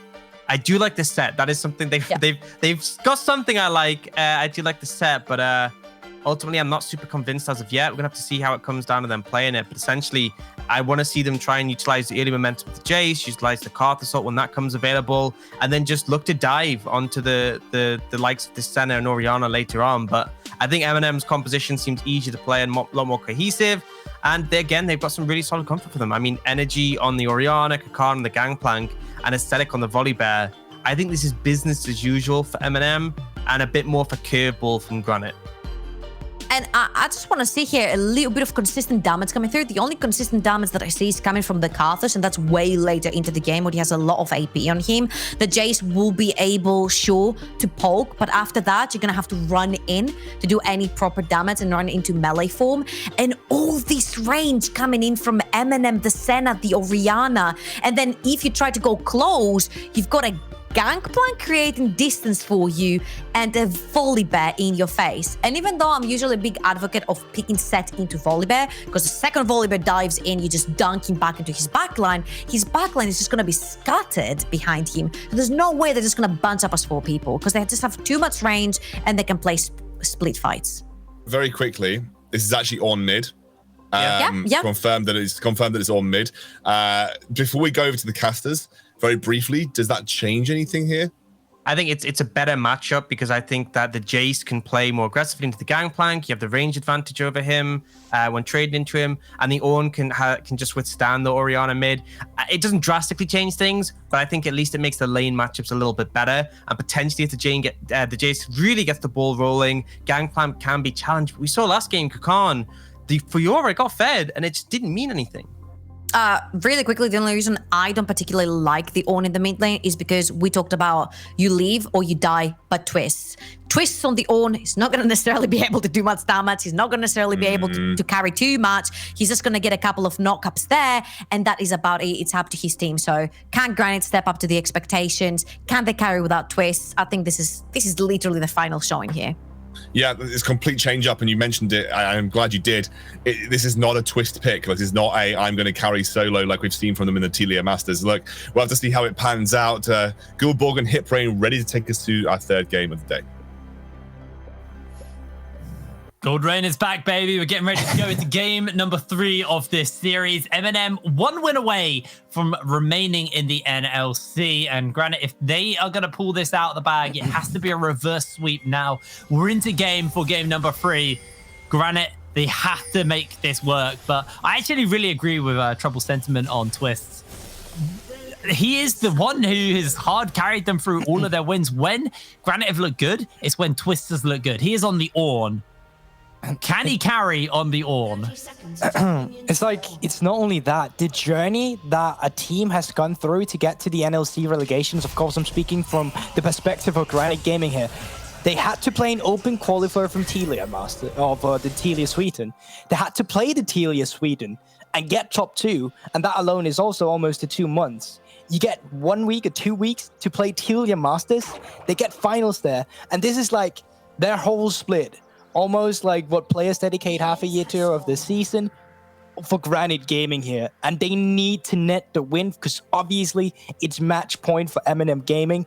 And I kind of like they adapted here. I kind of wanted to say after the first game that, all right, now we've seen the Corki, we've seen the Twisted Faith, but you need to show more because this is not doing it for you. And now they've come out with something completely different. Now we just need to see that they can actually back it up. And I'm a bit worried about the Carters because we have seen that they haven't felt comfortable down in the bot lane, especially Scripture is like eating a lot of death sentences. Luckily, he's against the bot, but the worry is still there for me. Well, I mean, this is the thing, right? It's going to be hard. It's going to be really, really hard for Scripture in this lane. It's not... I'm calling it a little bit early. It's a double range, right? Yeah. Monk, he takes a trade with God, but then just heals back up with a Q. He's fine to do so. He's got the glacial augment, so going to be slowing down. Scriptor takes a bit of a meep slap from Eli Wood. And I do worry about this lane here for Granit. Obviously, if they do have a good laning phase, they don't get bullied out like they normally do in the other first 2 games. Maybe that will be enough. Monk just hitting level 2 in Scriptor actually puts on the soil. MNM, they get the ignite down onto Monk. They miss out on the hook, and now MNM just going to turn this around. God is getting chunked out. A great binding by Eli. Not enough to be followed up here as MNM actually, Monk's going to go a little bit low. Does almost land him off with last Q there. And here we go. It's happening again. And once again, it's from Eli Wood. He's just, Eli is just... this man on Bard and Thresh now, he's just displaying clean pressure down this bot lane. In the beginning, it looked like a really good play coming out from Scriptor and Gotchelli, just getting to level 2 first, pressuring them out. But this guy, he's just the one succeeding. Now Sidon actually with a bot lane gank. We'll usually see him around top.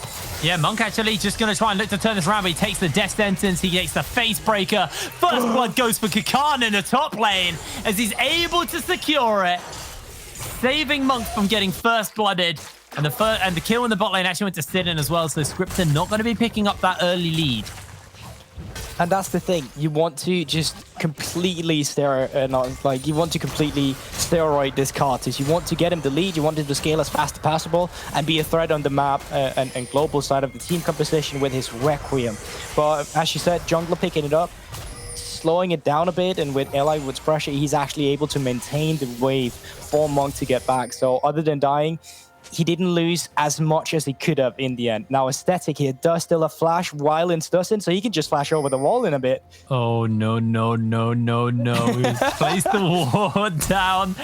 He's going to flash the wall. Wylens gets the speed up from the gate, but tries to turn it onto Kakan. The shields are on. Bops one back, but they just continue to chase. They have the barrels. They have the damage. He's slowed. He's ignited. And Aesthetic finds the kill. They don't even have an ignite, but it doesn't matter. Down goes Wylens for a second time. And that means he'll have to TP back. That means that Kakan could just walk to lane afterwards because it's slow pushing towards him. That in turn means MNM will get TP advantage, and that should also net them the first strike, despite that bot lane from Granit Gaming actually got the early lead. Yeah. I do want to note, by the way, this isn't the LCS. We are much higher level play here. This is the NLC relegation matches. The banners are maybe a little bit misleading. Oh, I didn't even see that. I only just noticed that. I was like, wait, what are we doing? All right, we LCS now, boys. We're higher level than that. Oh, you say that, Monk? Yeah, they're looking to turn it. Good Wall of Pain actually slows them down, but they have the Bard Shrines. They can just heal back up. And honestly, they just need to be playing like that. We got Chilla in the front, zoning away Monk from CS. All they need to be doing, because inevitably, Scripter doesn't need to get kills. He just needs to stay even. He needs to scale, and they need to deny Monk these souls and center. That is how you get the lead against them. I like this. They bring Aesthetic down to try and work the wave into the tower. He's going to make his way over as the snare actually does connect, but they don't really have anything to work with. And they're just chunking him slowly but surely. Cosmic Binding comes down, and Eli Wood now, he has to run away. They've got the Shrine to get a bit of movement speed off, and Sidon making his face known bot lane. MNM, they just want to shove this wave in and then go for the reset. Let's see here. Twist has hit level 6 himself, so there is teamfight potential. Problem is, all the priority is in bot lane. Energy is keeping the mid lane pushed. So the first Drake at 6 minutes into the game should go over to MNM Gaming, that being a Cloud Drake. So the shove wasn't actually for a reset. It was to get priority at Dragon as a Scripter. They are going to land the Death Sentence. Monk just flashes away. The Ignite's been used. They've got Eli Wood coming in with a portal. The Cannon Barrage to follow as well. Monk just chunking to pair them down. And in comes the flash, the Meep Auto, the Exhaust. Everything layered onto Scripter. Is slowly but surely he is being chunked down. Is able to get away as Monk gets face breaking in with his support. They go for the Haymaker. They are able to find a bit of kill. And Monk almost killing out Scripter. The Wall of Pain will slow Monk down as he does get the Tether off. He's trying to make a run for it. Doesn't have the Summoner spells to work with. Gets the Glacial Augment slow onto Sidon. Now he's got a teleport. They're bringing in members. Doesn't quite find the snipe. Doesn't quite find the turnaround as Energy makes his face known. Has that shockwave on cooldown, so you can't actually throw it down. And somehow, Scripter is able to dodge everything. You had my expectations so high up. Has that shockwave on cooldown? I baited myself so hard there. In reality, Energy has just picked up a solo kill in the mid lane against Twist, which meant that he didn't actually have the shockwave up and available. But in the beginning, Monk actually getting caught by a Death Sentence, got Shelly finally landing one, but a good flash, dodging away from the Flay, and then of course, Cannon Barrage coming in, got Shelly, didn't have any flash up, he lost it in the other skirmish, and then the W missing from Monk is actually just what makes and breaks Scripture's life. He's actually able to get away, flash in from Sidon, and after that, it's just easy for him to clean up. Almost Monk getting Scripted too, but inevitably there's not much left to see here. It is just Monk trying to fight for his life. And this last Q almost gets it, but no. Wasn't enough. Does actually look like Granit go for the swap. They want to try and get control over this Rift Herald. They've got all their members heading over the area. Eli Wood's roaming over through the mid lane though as Energy pushes in Twist. He's got the blue buster. He's got a lot of mana to work with. But this is nice too, Hitbrain, because this is actually, we see Granit Gaming are adapting. They're actually the first one on the rotation for Herald. Oh, Energy. MNM so far. Oh, that slow from Eli Wood was beautiful into the ulti. Actually just repositioned him for a good face breaker. And Wylens, actually, he's going to get placed. So this is actually, like you said, good adaptation coming out from Granit. They're the ones being more proactive early. It's good to see from them. Especially when Twist is on a champion like On, right? Because as the analyst desk mentioned too, when he's not on a scaling champion, because Granit Gaming so far has been living and dying by Twist, they might experience some struggles, but so far they've actually adapted quite well. That was almost a interesting magical journey as Spectre considering going for a bit of a fight. The railgun comes through. Twist dodging away. Tempered Fate doesn't land into anyone, but Twist is actually getting chunked out, and that's going to be Energy securing the kills. The Cannon Barrage actually comes to follow. Over the wall, Aesthetic goes with the Stormbringer, and MNM just closing slowly but surely in onto Granit, and the Scripter, he is isolated underneath the turret. The wave will crash in slowly but surely, and Scripter will fall. He puts the Wall of Pain down. He's going to try and clear out the minion wave as Eli Wood takes a magical journey. Scripter gets stunned, and Kakan picks up the kill. A bit extended too. Oh, Death Sentence. Oh, Energy, actually. They find the shutdown. Remember, they've got the passive from the Heartless. Double kill. Wow. I mean, that is just... Oh, they keep on going. No, he's not going to get this one. He's not going to get this one.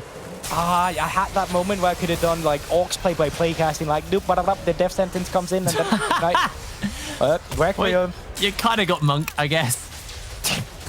And quite good, actually, by Granit Gaming, finding some kills here. You can argue all you want. It probably wasn't intended, but in the end, overextension coming in from MNM Gaming and Granit Gaming punishing it. This is like one of their strengths. While they're quite stable, not the most proactive team, they're really good at being reactive.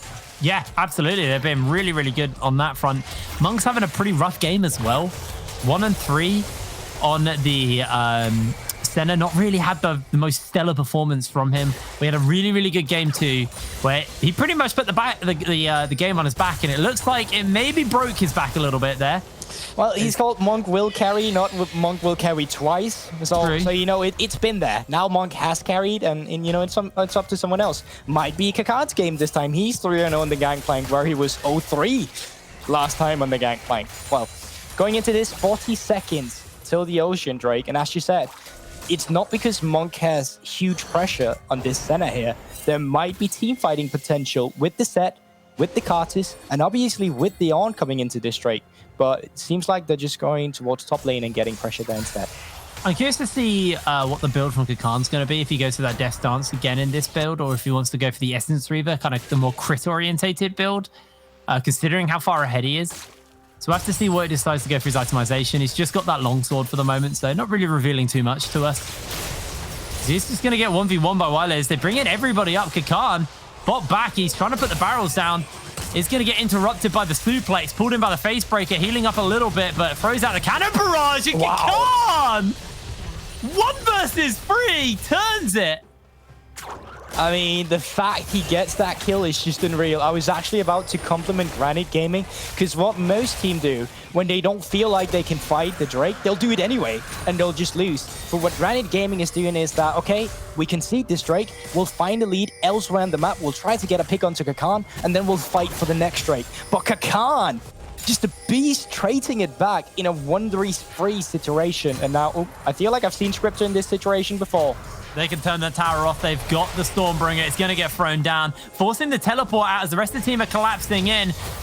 They just used the pull by Monk to get the speed up and away.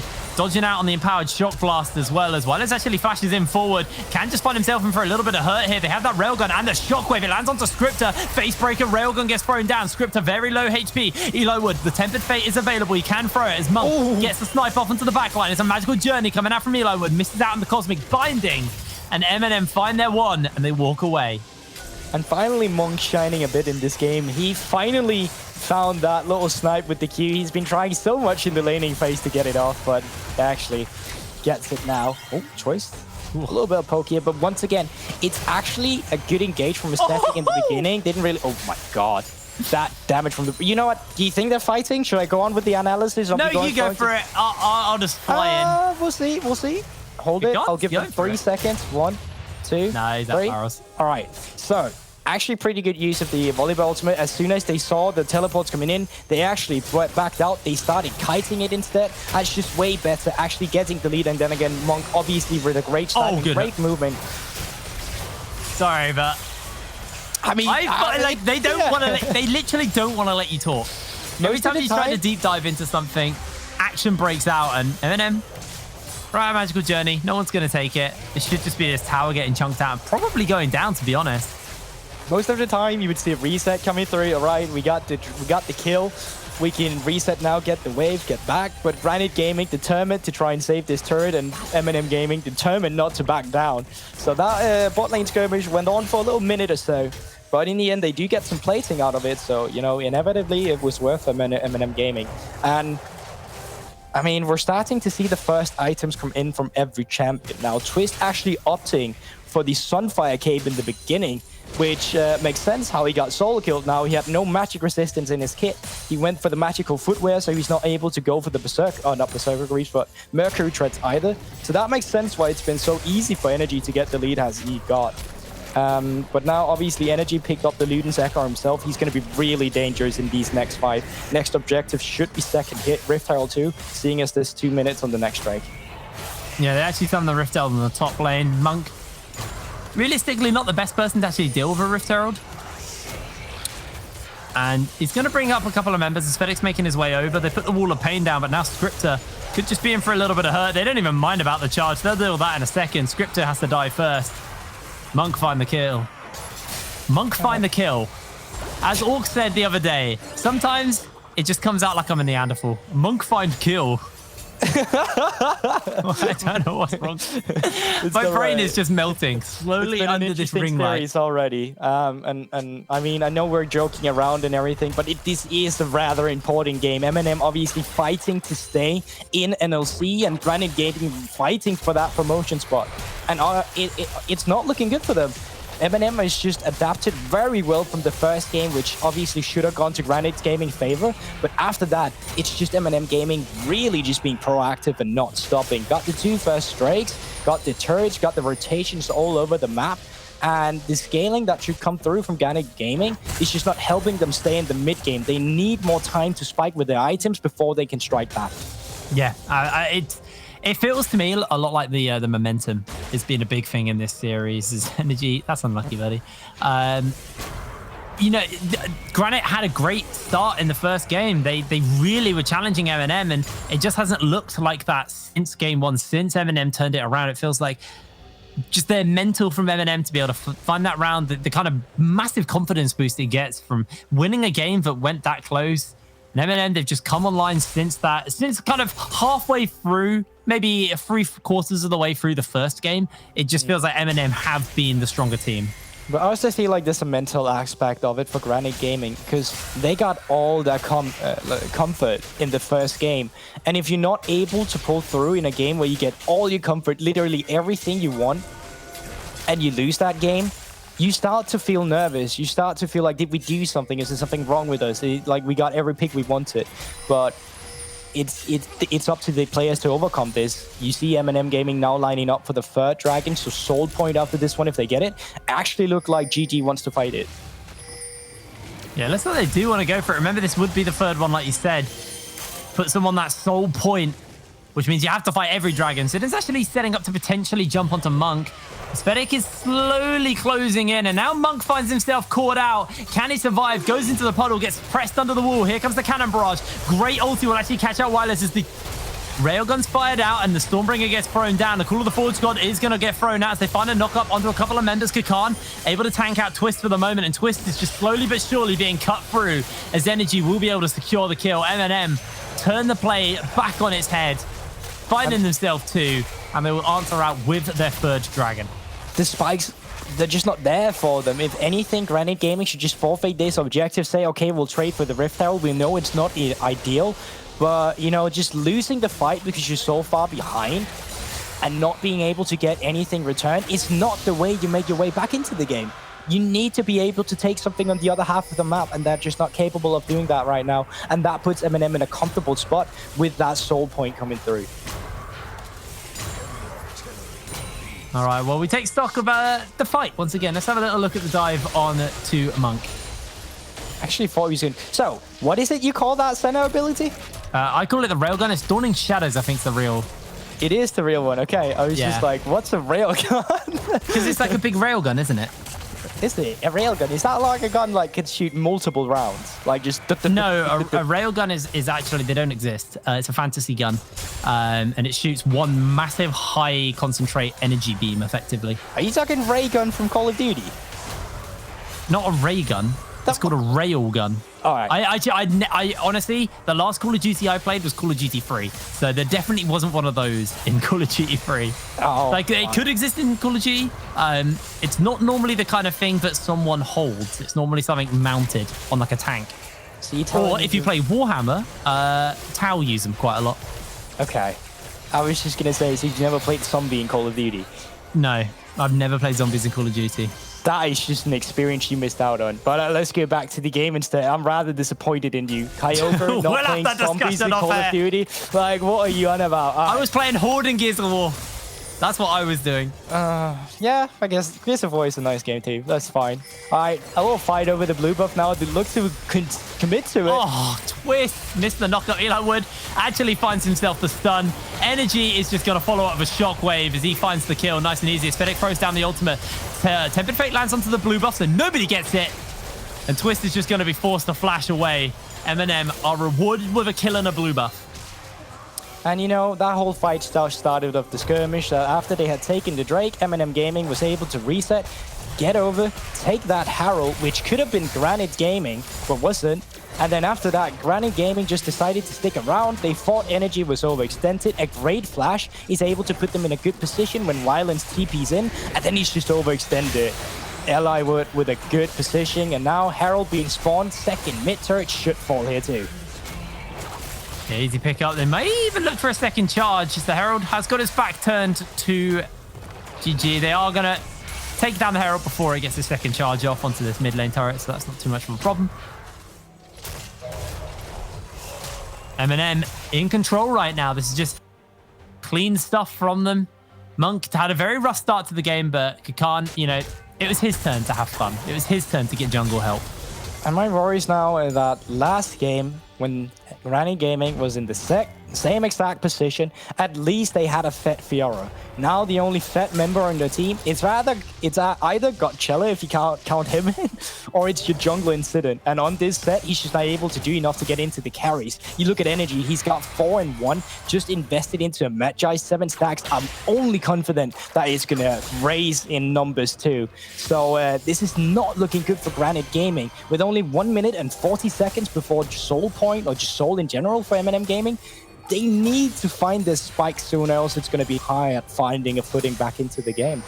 And I expect blood. I expect action to break out at this dragon. This is really the moment. Because one of the things we were hitting on was, you know, obviously Karthus is your sustained DPS on your team, but he has to get in range to do that. Twisty End jumped onto, so I'll go to that point in a minute. Syrian charges away as Eli Wood gets a good cosmic binding off. They've got this shockwave, they've got the glacial augment, and Twist will go down. Energy gets himself a killing spree.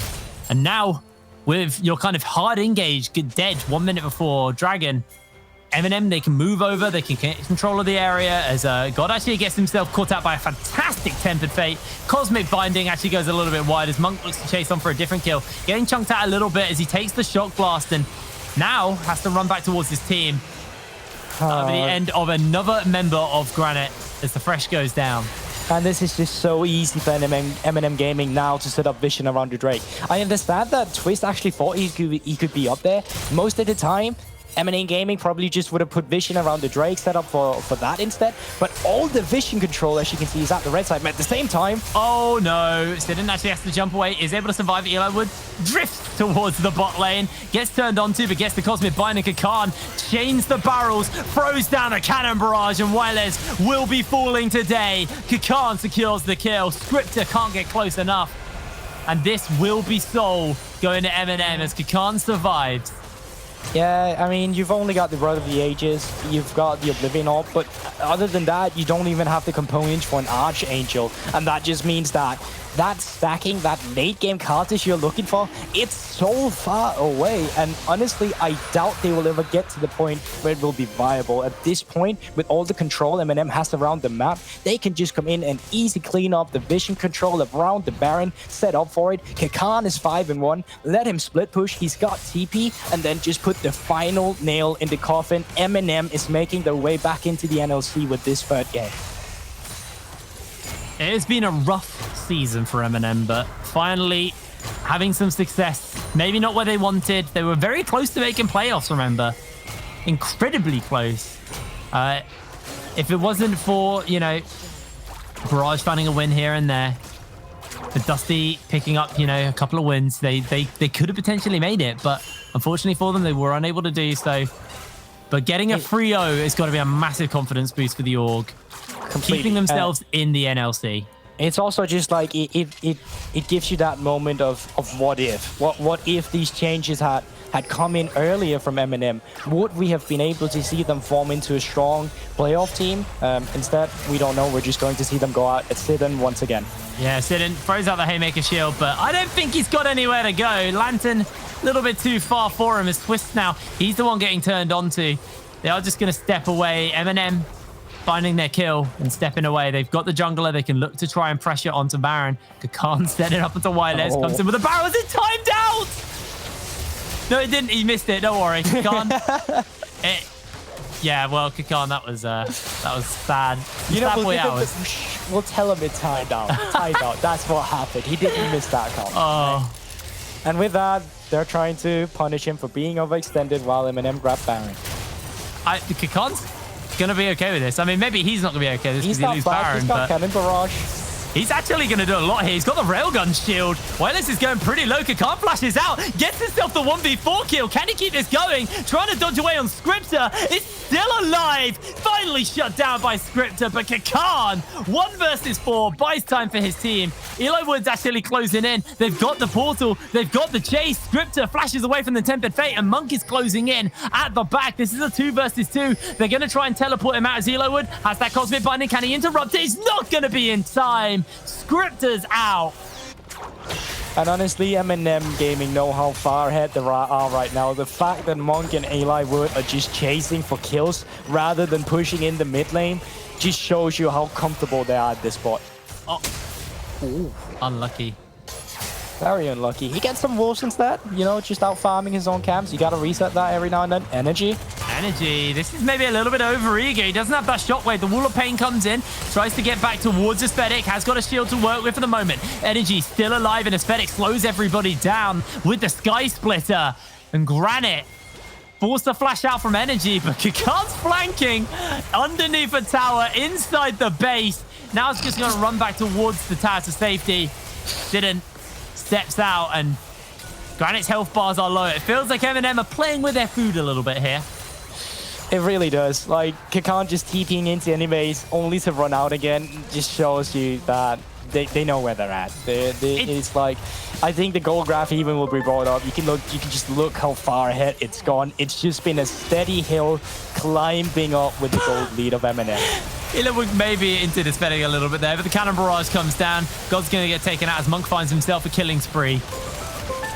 The Mountain Soul just way too powerful for Granit to deal with.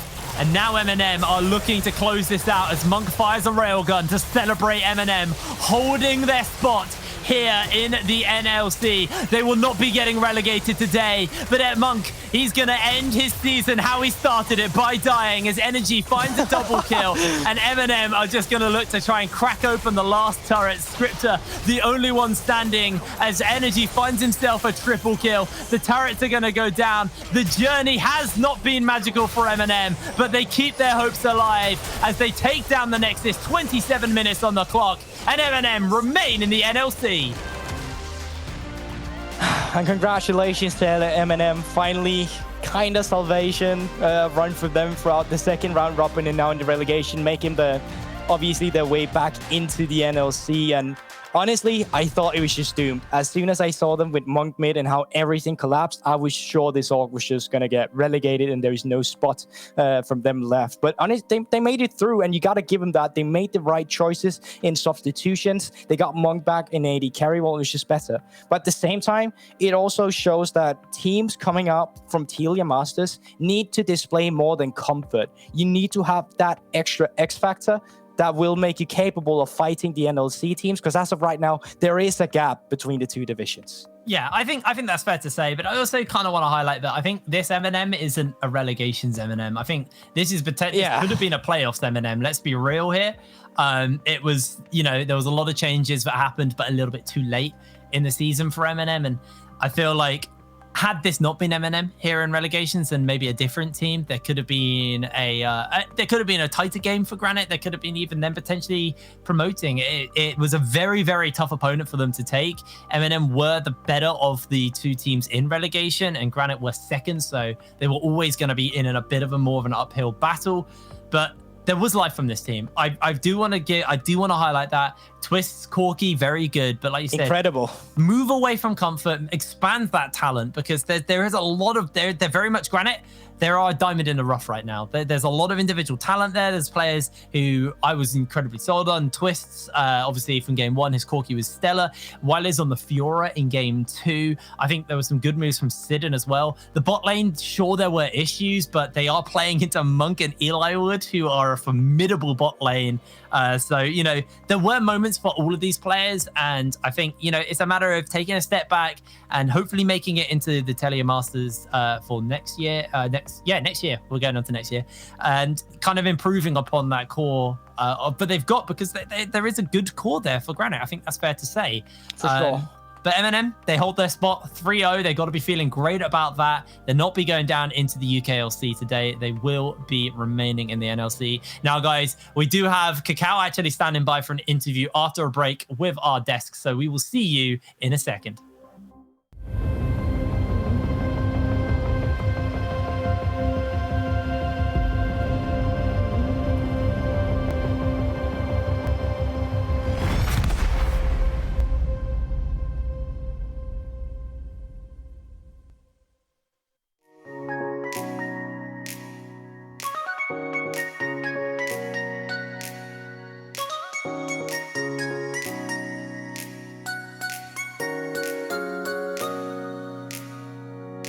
I feel like I'm in a dream, 'cause nothing is as it seems. I feel like I'm in a dream, but that's where I wanna be. And I feel free for the first time. And I feel free for the first time. For the first time. For the first time. For the first time. And I feel free for the first time. And I feel free for the first time.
What's that strange face staring at me in the mirror?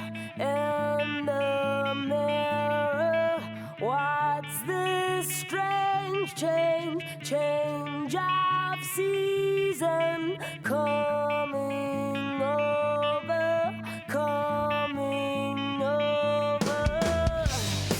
It goes on and on and on, and it never seems to stop.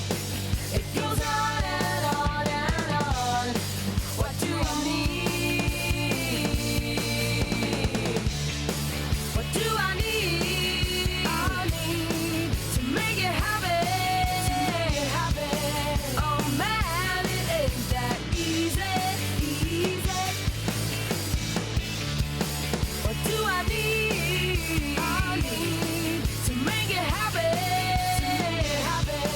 Oh man, it ain't that easy, easy.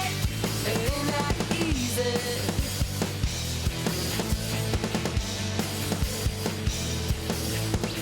Maybe all we need is a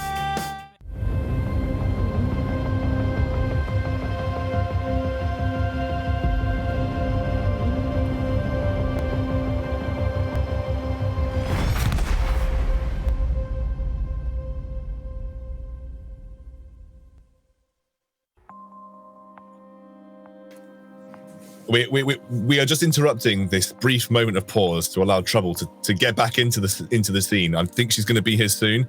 But She's first been of all, turned into a microphone symbol. she has been turned. I don't actually know what's happened, but she's turned into a microphone.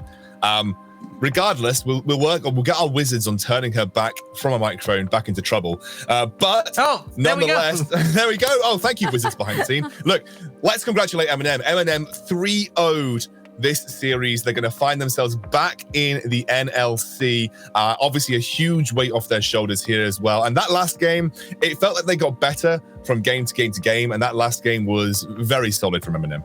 Yeah, a lot more convincing as the series went along. Still not flawless, but ultimately, Eminem had a rough split. And I think they've managed to pull together at the end. They get the 3-0 and will remain in the league. And honestly, as someone who was a big part of the UKLC and still is, it is nice to see that we're keeping one of our UK orgs in the NLC, especially an org like M&M, who has such a storied history within the UK. I just have to say, I saw players being extremely comfortable with what they were picking, even though there were some rough moments here and there, especially pro players missing cannons when there's no pressure at all is kind of like a thing that triggers me when I see it. But all in all, I think MNM are showing that they really wanted to keep the spot. And it's not just that, it's the players looking like they really want to keep the spot in the NLC. And it's also showing up to anyone who potentially for the next split is looking to pick you up that, look, I'm still here and I can still perform. Yeah, I think you saw throughout this series the clear gulf between teams coming from the national leagues and kind of what they need to step up to achieve to beat the likes of M&M. But what I would say is M&M aren't as bad as maybe their scoreline reflected at the start or even midway through the NLC. We quite clearly saw them on a bit of an upswing towards the end, especially once they made that roster move back of Monk back down towards the bottom of the bot lane. And I think realistically, M&M probably, if they were to play the split out with this current roster, they would have likely ended up in a good contest for 4th or 5th at least, based on the way that they played. So I think they were definitely the harder of the 2 relegation matches to go into. It was a big ask for Granit and they tried their best, but I think M&M clearly were just better when it counted. Let's take a look at the player of the match here, Orcs. We can briefly run through it. Yes, this is something where I want to highlight big unsung hero of M&M, which was Kakan. He soaked so much pressure in this series and in this game in particular, where you have Granit feeling desperate, looking to try and target one member, putting everything in the kitchen sink towards him, and he still manages to trade 1-for-1 in these scenarios. And that really is when I knew the series is completely over and done, when you're taking 4 members down to take down 1 and you still end up trading even in that scenario. Never a good sign. And it felt like that was a story of all 3 games. It was just very predictable, all what they wanted to do, that MNM was so easily able to punish. And even though MNM were making mistakes, they just still knew that they had outdrafted, that they had the better tools for themselves to be able to beat the composition that was drafted against them. And at the end of the day, you can't just play a very predictable style. Now, I understand it because, in all honesty, this is how Godsend looked as well.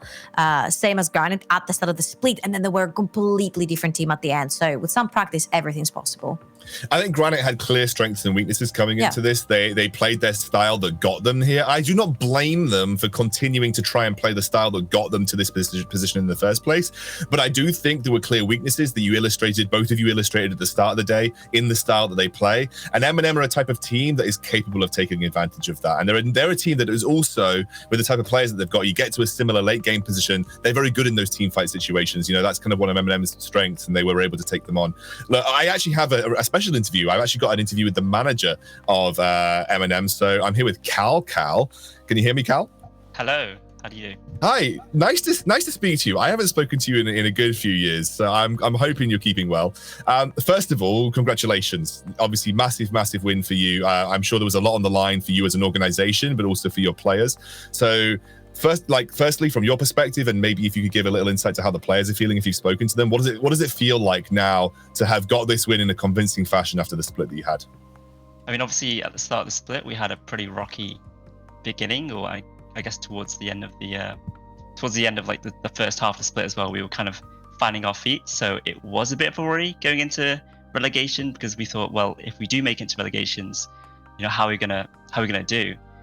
So I think everyone came into this series pretty confident. We didn't expect to really drop a game, and obviously we didn't. So the players are really happy. I think it's a good confidence boost for everyone. Obviously, energy came into the later half of the split, and we were kind of talking, and he was even kind of concerned of how he would play. And but I think he's played really well. So I hope it kind of gives him that confidence boost in showing the type of player that I think he can be, and he is. Yeah, I agree with you, and I think you guys should be really proud. At the end of the day, you've secured your spot in the NLC for another split, and that's the most important thing, I think, coming out of this. Regardless of what happened through the split, regardless of how you performed, you're still there. You're still fighting, and you're still ready to reset for next year, or whenever the next split is. So what reflections do you guys have? You know, especially for you as a manager, what reflections do you have for you and your roster after the first split of the NLC? Is there anything you would have done differently? Is there anything that you would have changed, or things that went well, things that didn't go so well? I would say, obviously, Monk mid was a bit of a questionable thing on everyone's mind. I mean, I love Monk. So I think that was obviously a difficult situation for everyone involved, including Monk. That would have been definitely a change. I think we kind of scrambled a bit too much in terms of making different people work together. I mean, I don't think anyone's at fault. It's just, did it mesh? And obviously the answer was no. So from just people kind of not gelling together as a team to, I guess, the staff working together, it just all didn't quite click until we kind of made a few changes. So yeah, that was the big, I think that's the big acceptance we all say, is like, I think Monk is pretty good AD. Yeah, he's a pretty good AD carry. Not quite at the same level when it comes to his mid lane performance, but you know, I think he tried, and I think it was good that you experimented. It almost cost you an NLC place, but at the end of the day, you guys still kept yourself in there and you're still going. What are the plans for MNM now in the future? Are you focusing on upcoming like academy stuff, or what are the plans for MNM, like working towards the next split? Obviously, we still have an academy team, which is really important, like having UKLC and NLC. Again, obviously we just retained it.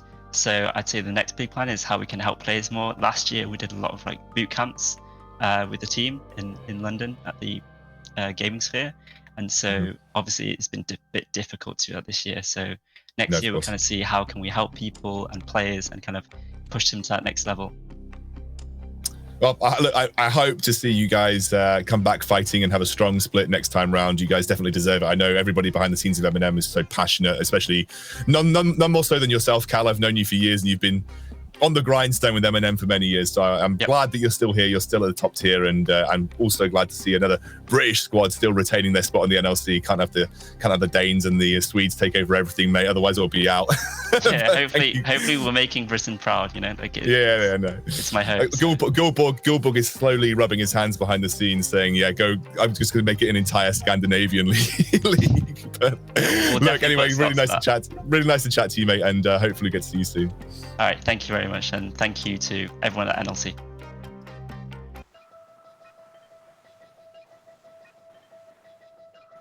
Oh.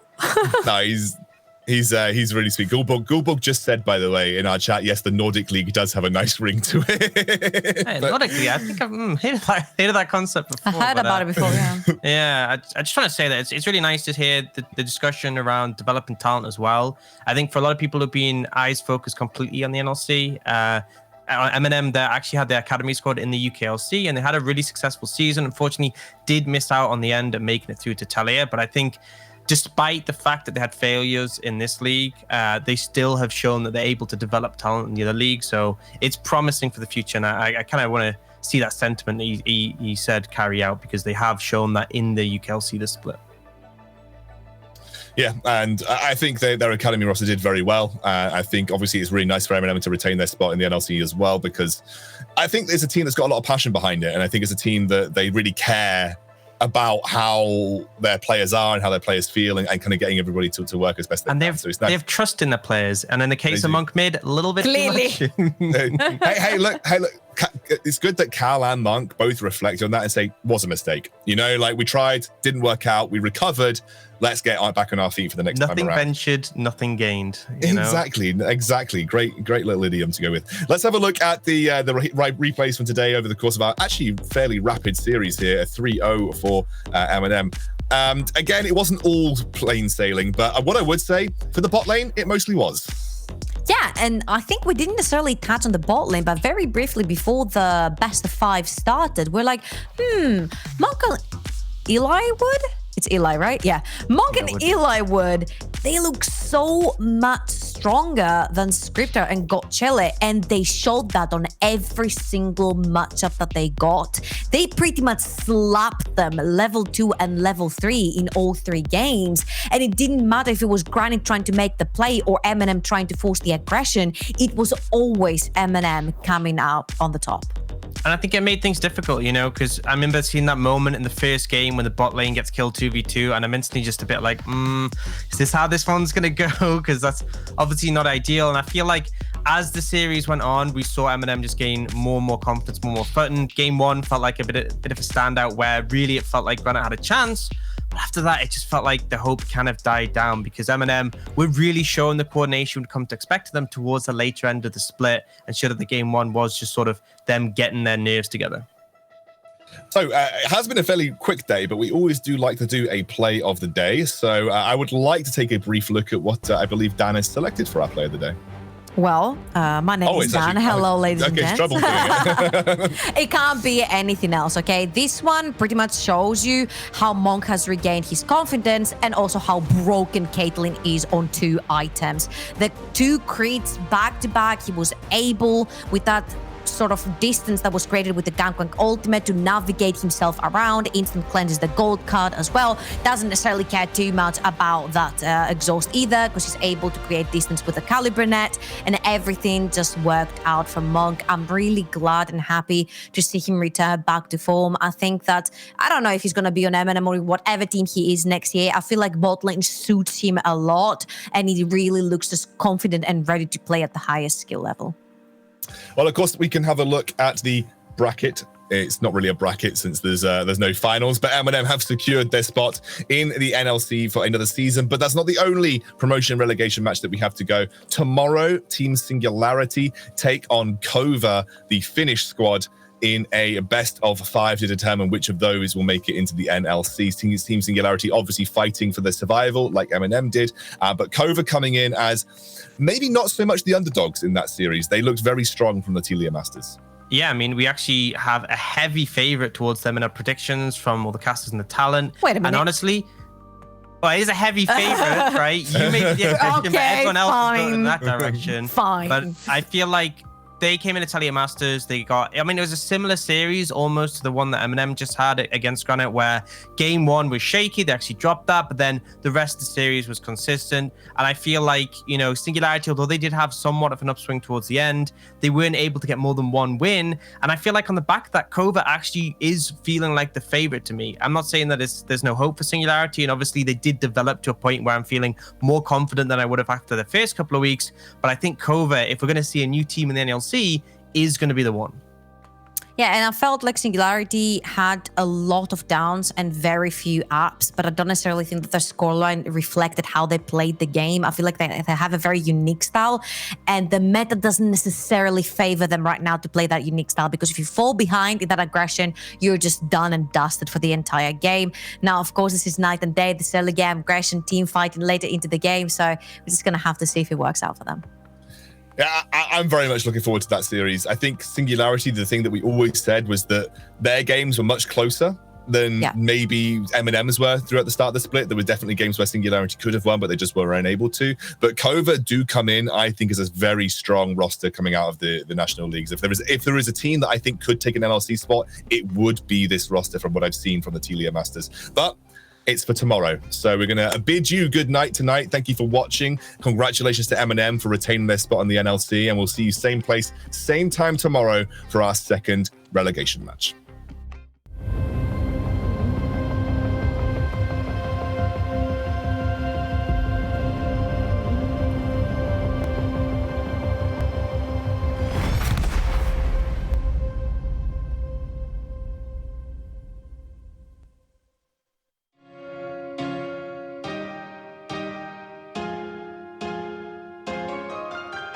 No matter what, we're gonna keep moving on.